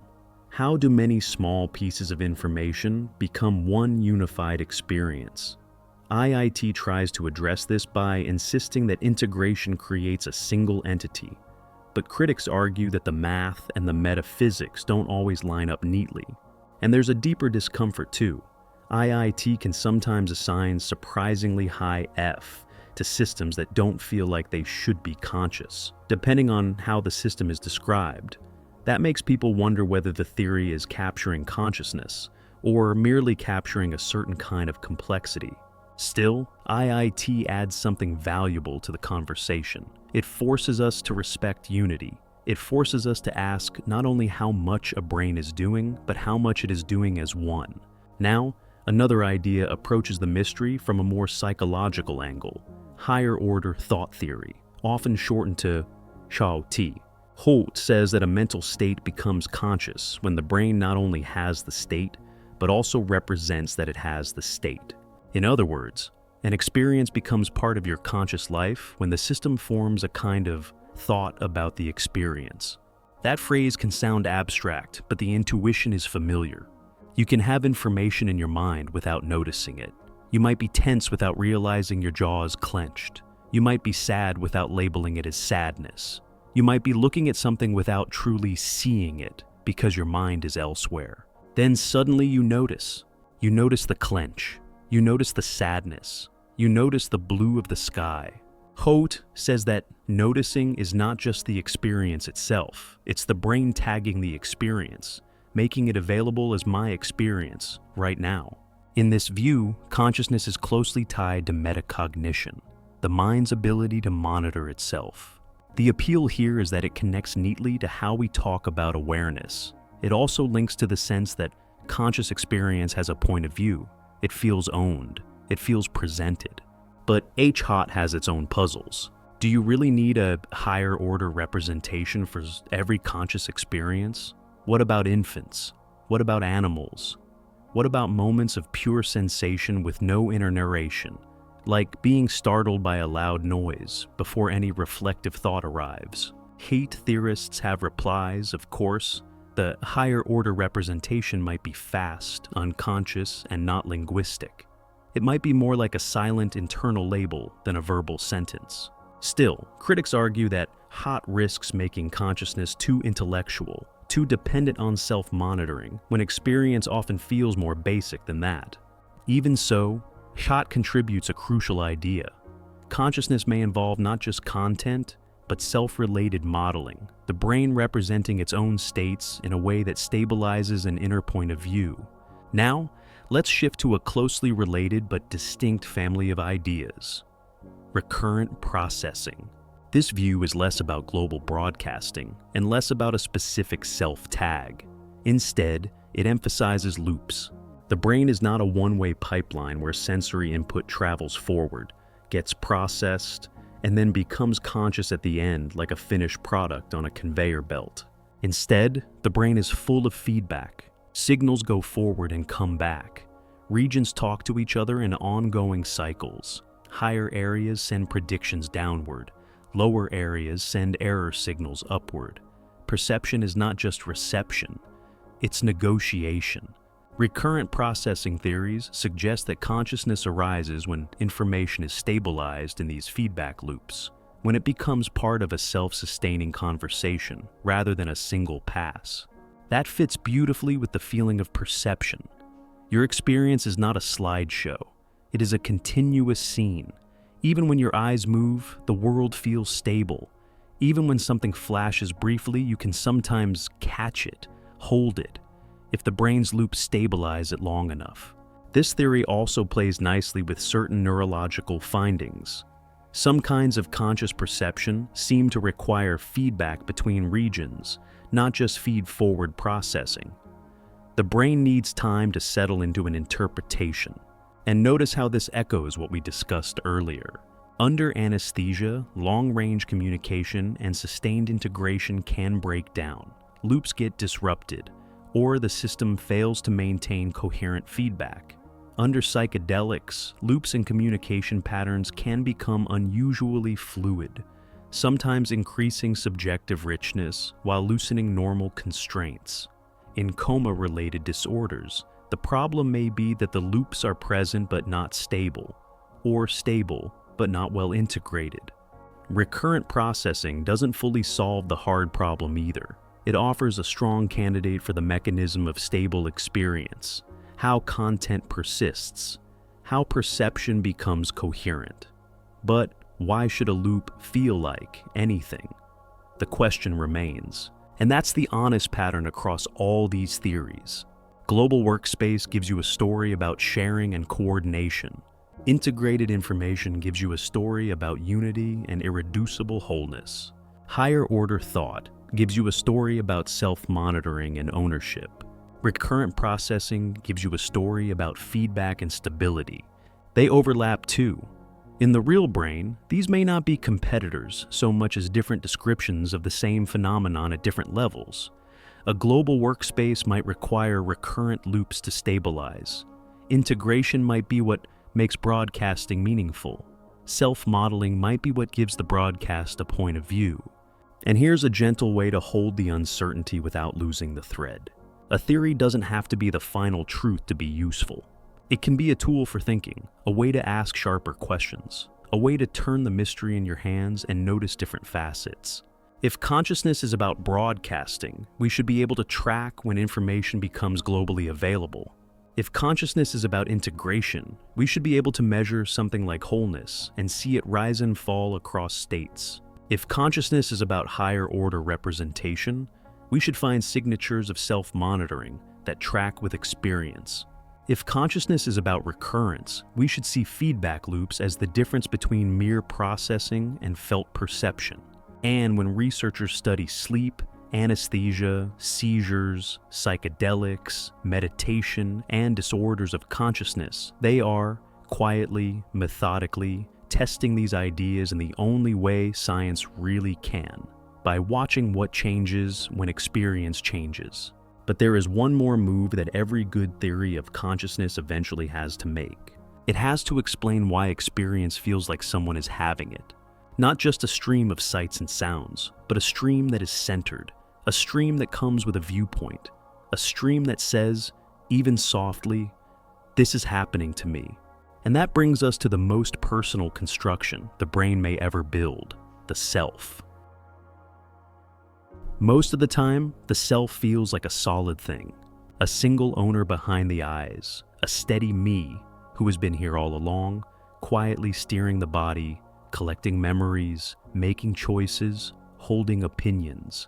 But when scientists and philosophers look closely, that me starts to look less like a little person inside the head, and more like a story the brain is constantly writing, updating, and protecting.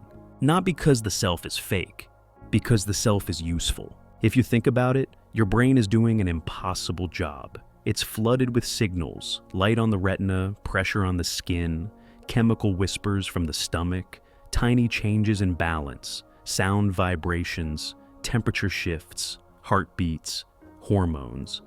If all of that arrived as raw data, it would feel like standing under a waterfall. So the brain compresses, it summarizes, it edits. And one of its most powerful summaries is a character, a someone who is having all of this. That character is what we usually mean when we say me. In neuroscience, one of the big suspects behind this me story is a network often called the default mode network, the DMN. It tends to be active when you're not focused on a specific task, when you're remembering, daydreaming, imagining the future, replaying conversations, comparing yourself to others, worrying, planning, regretting, rehearsing. It's the part of the mind that narrates. And that narration can feel so intimate that we mistake it for the center of consciousness, when it may be more like a commentator sitting near the center, speaking confidently into the dark.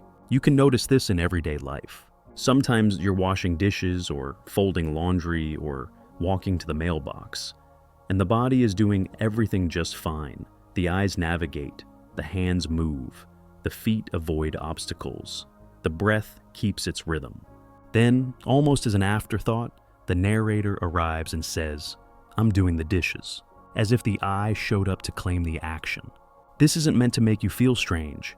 It's meant to make you feel curious, because it suggests something gentle and surprising. A lot of what you are is a model. A model doesn't mean a lie. A model means a simplified map that helps you move through the world. And one of the brain's best models is the self, an interface that lets a biological organism behave like a single, coherent agent. Think of it like the icon on a computer desktop. When you drag the little icon to the trash, you don't imagine you're physically moving electrons around. The icon isn't the reality. It's the control panel you can understand. In the same way, the self may be the brain's control panel, a way to organize goals, keep promises, maintain relationships, learn from mistakes, tell other people who you are, predict what you'll do next, hold the thread of your life in one hand so it doesn't unravel into 1,000 separate moments. And what is that thread made of? Memory and story. We tend to think of memory like a file cabinet. You pull out a folder labeled 3rd grade, and the scene plays back exactly as it happened. But memory is not a recording. Memory is reconstruction. Every time you remember, your brain rebuilds the scene from pieces, sounds, feelings, fragments of images, emotional tone, a guess about what must have happened next. That rebuild can be astonishingly good, and also quietly flexible. This is why two people can share the same moment and remember it differently. Not because one is lying, because each brain is rebuilding a past that fits its own model of the world. And even within one person, the you who remembers can gently rewrite the you who lived it. A memory isn't only a window into what happened, it's also a tool for who you are becoming. This is where the self becomes a kind of ongoing autobiography. The brain keeps a living document. Here is what matters to me. Here is what I avoid. Here is what I'm like. Here is what I can handle. Here is what I want. And the DMN, that narrative network, helps stitch those statements into a coherent voice, a voice that can look backward with meaning and forward with intention. But here's the twist. The self doesn't only live in your memories and plans, it also lives in the body. There are brain systems that map your internal state, heart rate, breathing, hunger, muscle tension, temperature. This internal sensing is sometimes called interoception. It's the body's quiet report. Something is happening in here. That report contributes to the feeling of being a someone, a located presence, a point of view that is not floating in space but anchored to a particular organism. And then your brain adds another layer, social self. You're not only a body with memories, you're also a person among people. You learn to say your name. You learn what your face looks like. You learn what others expect from you. You learn which version of yourself gets rewarded, which gets criticized, which gets loved, which gets ignored. Over time, the self becomes partly an internal story and partly a social agreement, a negotiated identity. This is why the self can feel different in different rooms. Quiet at home, confident with friends, careful at work, tender with someone you trust. The core awareness may still be there, the simple experiencing, but the avatar changes outfits. And that word avatar is helpful if we use it gently. An avatar is a representation, a functional character. It moves through a world with constraints and goals. Your brain builds an avatar to navigate reality, a me that can act, choose, explain, and belong. Which raises a soft question. If the self is a model, what happens when the model loosens? Sometimes it loosens in flow, when the work is so absorbing that the narrator goes quiet. Sometimes it loosens in meditation, when the story stops insisting on being the center. Sometimes it loosens in dreams, where the avatar can change shape entirely. And still, through all those changes, experience continues. So perhaps the self is not the light. Perhaps the self is the shape the light takes when it passes through a living brain. A beautiful, practical shape. A shape that helps an organism survive, love, learn, and make sense of time. And that means you don't have to get rid of the self, or defeat it, or fight it. You can simply recognize it for what it is, a remarkably clever interface. A story the brain tells that becomes real in the telling. And now, with that in mind, the next question almost asks itself. If the self is a model our brains build so naturally, what about other minds out there in nature, building their own models in their own ways? When we talk about consciousness, it's tempting to picture it as a human-only lantern, something that's switched on once in our species and never really appears anywhere else. But nature rarely works that way. Nature tends to build things in gradients, in versions, in rough drafts and refined drafts. And if consciousness has any biological purpose at all, if it helps an organism navigate, learn, choose, and survive, then it would make sense for it to exist on a spectrum, not a simple on-off switch, more like a dimmer, a slow evolutionary slide from simple sensing to richer inner worlds. The first thing to admit is also the most humbling. We can't crawl inside another creature's mind. We don't get to watch their inner movie directly. We can only look for clues, behavioral clues, brain clues, and the kind of clues that come from asking a careful question. What is this animal able to do, and what kind of world must it be experiencing to do it? That's why people love the famous mirror test. You've probably heard of it. A harmless mark is placed on an animal's body where it can't see it directly, like the forehead. Then the animal is given a mirror. If it notices the mark and tries to touch its own body, it suggests the animal understands that the reflection is me. It's a clever idea, and it has produced some fascinating moments. But it's also a little unfair. Because the mirror test is deeply visual, it assumes the world is primarily a picture. And that's a very human bias. A dog's world, for example, is not a mirror world, it's a scent world. A layered, invisible landscape of trails, histories, identities, moods, and messages.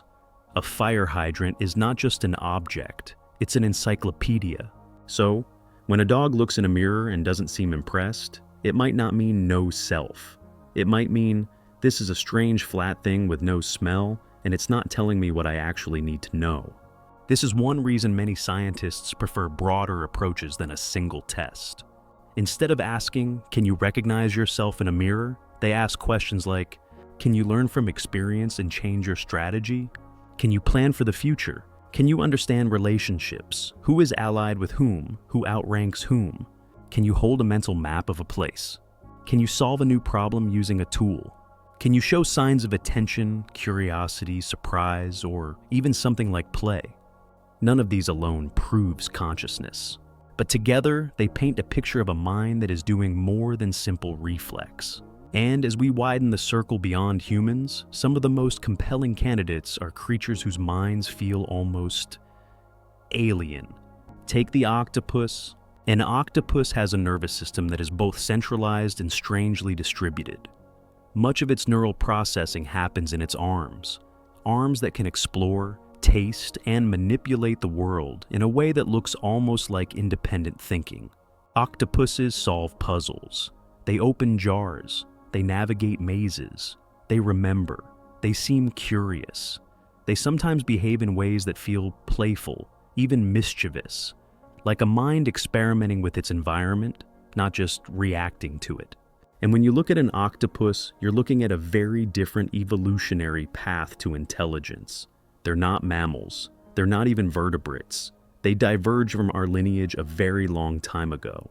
If something like rich experience can arise there, if an octopus has any kind of inner someoneness, then consciousness might not be a single invention. It might be a pattern evolution discovers again and again when conditions are right. Now consider corvids, crows, and ravens. These birds do things that still surprise scientists. Tool use, problem solving, social learning, hiding food, and remembering where they hid it later, even adjusting their behavior depending on who is watching. Some experiments suggest they can hold a kind of mental model of what another individual knows or doesn't know, at least in a practical, survival-based way. Not philosophical mind reading, but something like, if that other crow saw me hide this, I should move it. That isn't just behavior, that's strategy. And strategy suggests an internal world where information is organized, compared, and used. Dolphins bring a different kind of evidence. They live in social oceans where relationships matter. They communicate in complex ways. They coordinate. They play. They can learn gestures and symbols. They show signs of individuality and long-term bonds. And again, if consciousness is partly about building a coherent model of a complex world, then social complexity is a strong pressure that could nudge minds toward richer inner experience. But consciousness doesn't have to look like human consciousness to count. That's the key. We often make the mistake of asking, is this animal conscious the way I am? A better question might be, what is it like to be this animal? What kind of experience would be useful to a bat navigating by echolocation, living in a world made of sound reflections? What kind of experience would be useful to a bee, reading ultraviolet patterns in flowers we can't see, dancing directions to a hive? What kind of experience would be useful to an elephant with deep memory and social grief? These are not just poetic questions. They're scientific questions about the shape of a mind. Because if consciousness is tied to the brain's ability to integrate information, to create a unified model, and to guide flexible behavior, then different bodies and different sensory systems would create different styles of inner life. And this is where evolution becomes the quiet storyteller underneath the whole topic. Many researchers lean towards something called a continuity view. The idea that consciousness is not a sudden miracle that appears fully formed, but a gradual biological development. In that view, you might imagine a ladder, or better, a landscape, with many slopes and plateaus. At one end are simple organisms that react with basic loops, stimulus, response. Then come creatures with learning. They change based on what happened before. Then creatures with memory and prediction. Then creatures with richer integration, multiple senses combined, flexible choices, complex social environments. And somewhere along that continuum, the lights begin to feel more on. Not in a single moment, not the same way for every lineage, just more depth, more modeling, more inner texture. And one of the most fascinating ideas here is convergent evolution.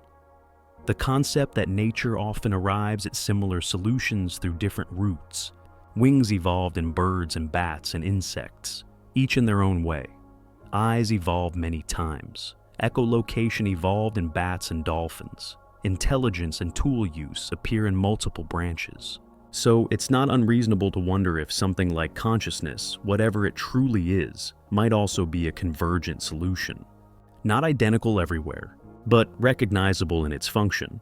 A unified inner workspace that helps an organism navigate uncertainty. There's also a gentle ethical undertone here. If consciousness can exist in degrees, then it may not be enough to ask, is it conscious or not? We may need to ask, how much does it experience? How vulnerable is it to suffering? How rich is its capacity for well-being? Those are not purely scientific questions. They're human questions. But science can still help by drawing better maps of animal minds, maps that are less arrogant, less centered on our own reflection.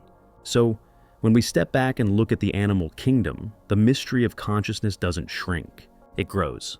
Because instead of one inner light in one species, we begin to see the possibility of many kinds of inner light. Small flames, steady lanterns, bright bonfires, each shaped by a different life.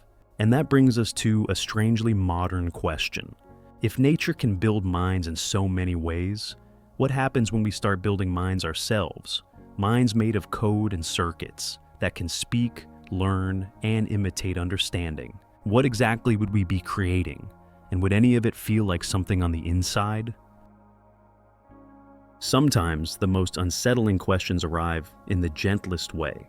You're chatting with a customer support box late at night, and the replies feel oddly warm. Or you ask your phone a silly question, and it answers with a little joke that lands just right. And for a moment, your brain does what it always does with other humans. It starts building a mind on the other side. Not because you're gullible, not because you're naive, but because you're a social animal with a very efficient imagination.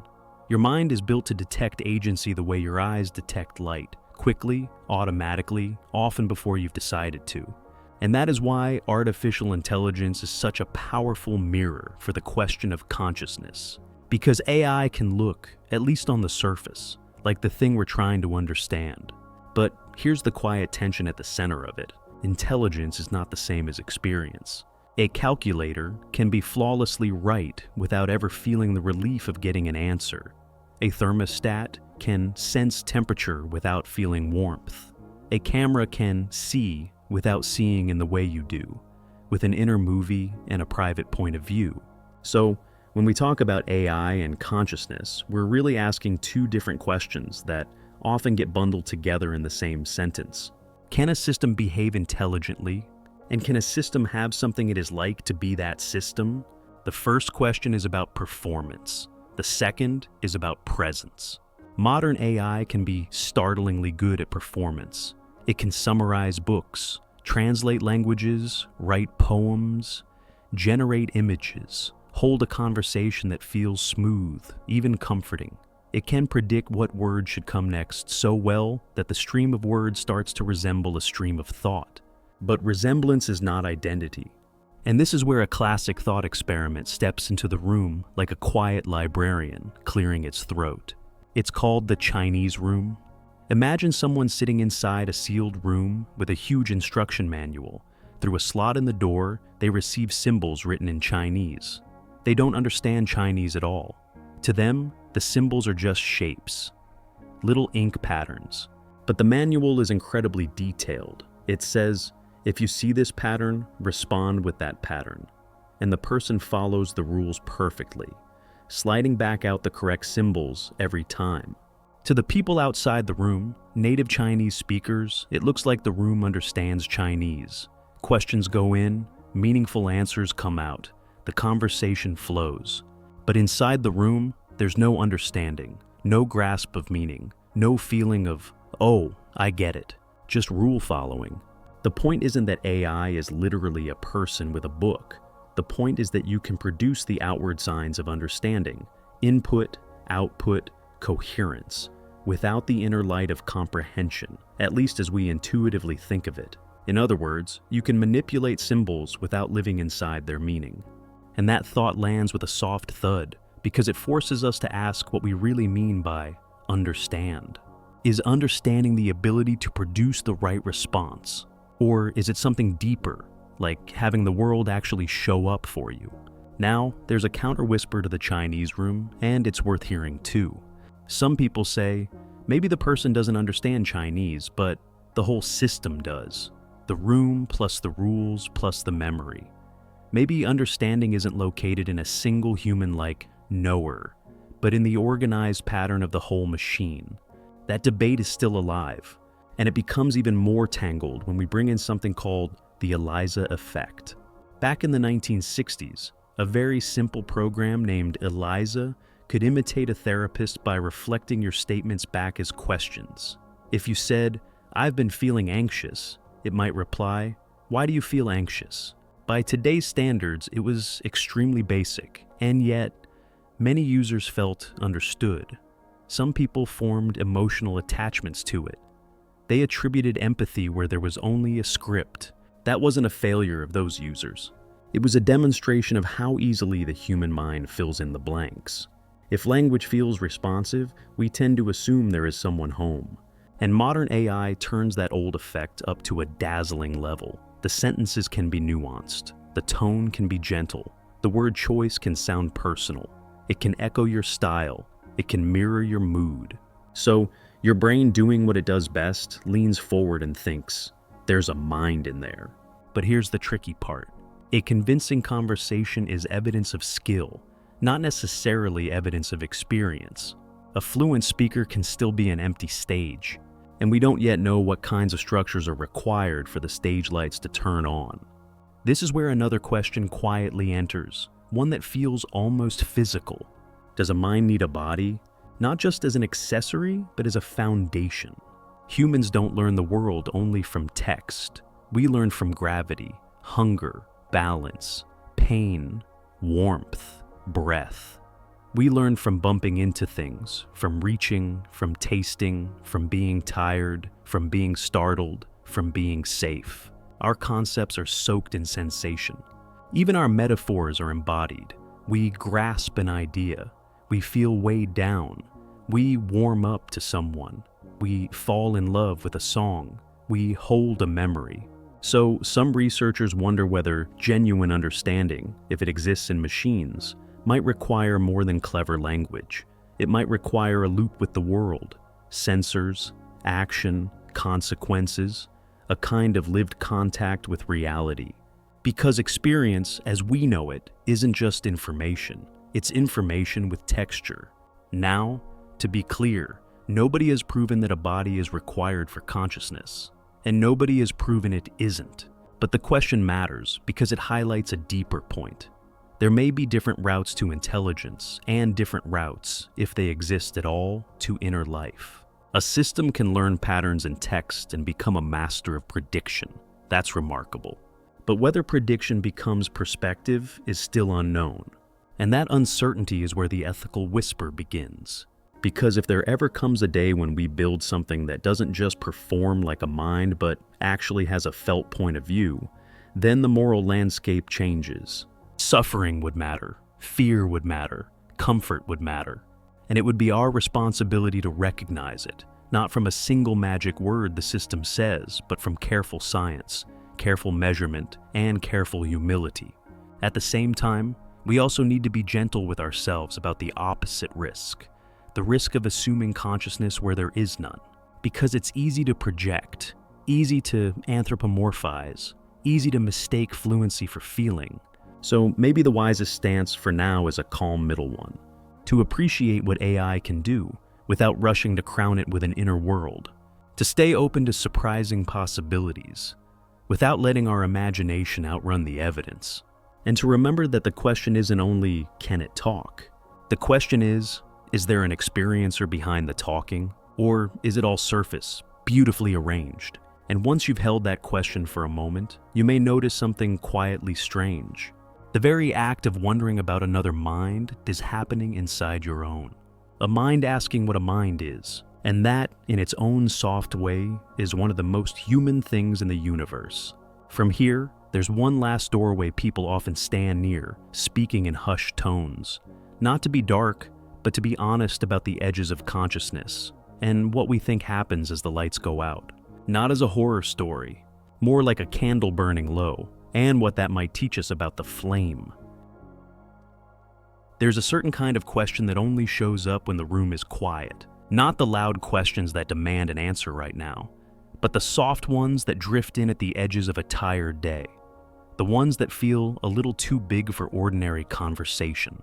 What happens to consciousness when a life ends? It's a question people have carried for as long as we've had language, and tonight, We don't need to carry it heavily. We can hold it the way you might hold a warm mug in both hands, steady, careful, not urgent. One of the gentlest ways to picture death from a biological point of view is not as a switch being flipped, but as a process, more like a campfire late at night. A fire doesn't vanish in a single instant. It changes, it settles. The bright flames fade first, then the smaller tongues of light, until what remains is a bed of glowing embers. Even then there's warmth for a while, quiet heat in the coals, until the whole thing slowly cools into the same dark as the surrounding air. In the body, something similar happens. The brain is an organ that runs on oxygen and sugar, and an astonishing choreography of electrical and chemical signals. If the supply is interrupted, the patterns that support wakefulness and awareness begin to loosen. Systems that keep the spotlight steady start to fail. The finely tuned balance between different brain networks begins to drift. And in those strange borderlands, when consciousness is changing state, humans report experiences that are both remarkably vivid and remarkably consistent across cultures. These are often called near-death experiences, or NDEs. People describe a sense of separation from the body, a widening calm, a tunnel or corridor, bright light, meeting figures, hearing a voice, or a feeling of profound peace. Some describe a life review, not like a courtroom, but like a panorama, moments appearing with unusual clarity, as if the mind is turning the pages quickly, looking for meaning. It's important to say this gently and plainly. These reports are real experiences to the people who have them. Whatever is happening in the brain, it can feel more vivid than waking life, more real than real. And science at its best doesn't mock that. It tries to understand it. One careful, grounded possibility is that when the brain is under extreme stress, especially with low oxygen, unstable blood flow, or disrupted chemistry, the usual filters and boundaries shift. The systems that keep perception orderly can become disinhibited, and the brain may generate powerful internal imagery. Another possibility is that these experiences borrow from mechanisms the brain already knows well. Dreaming, for example, is the brain's natural talent for immersive worlds. And there are hints that some NDE features overlap with dreamlike states, especially that floating cinematic quality, the sudden narrative coherence, the vivid emotional tone. When the brain is in an unusual physiological state, it may slip into something that resembles a dream, while still carrying the intensity and significance of a life or death moment. There are also brain regions involved in our sense of self-location and body ownership. How you feel like you are in your body, behind your eyes, anchored in space. When those systems are disrupted, people can experience out-of-body sensations, as if the point of view has been relocated. And then there's the mind storyteller. Your brain doesn't just produce sensations. It tries to make them meaningful. It stitches events into a narrative. It searches for a shape that fits the feeling. So, in a moment of profound stress, when signals are chaotic and time may feel strange, the mind may do what it always does. It organizes. It interprets. It builds a story that can be carried afterward. None of these explanations are meant to shrink the wonder of the experience. If anything, they highlight something quietly astonishing about consciousness. Even when the brain is pushed to its limits, it can still create an inner world, sometimes one filled with peace, sometimes one filled with symbolism, sometimes one that changes a person's life. And of course, there's a line science has to say out loud, even in a sleepy story like this. We don't fully know what these experiences mean. We can study the patterns we can measure. We can compare reports. We can propose mechanisms. We can remain cautious about claims that go beyond evidence. But there is still mystery here. Not a mystery that needs to frighten you, more like the kind of mystery that reminds you you're alive and aware and capable of wonder. And that brings us back to the simplest loop of the entire episode. Tonight we've wandered through mirrors and philosophers and brain networks and dreams. We've watched consciousness dim and brighten in different states. We've listened to theories try to explain the spark. We've even asked whether a machine could ever host an inner movie at all. And now, at the end, The most comforting thought might be this: to be curious about consciousness is consciousness. To feel the weight of the question is the very thing the question is made of. You don't have to solve it tonight. You don't have to choose a final answer or pin a label on the unknown. If all this leaves you with anything, let it be a softer kind of perspective. Your awareness is not something you have to force. It's not a performance. It doesn't need to prove itself.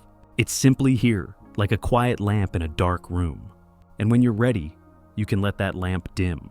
Let the thoughts come and go without chasing them.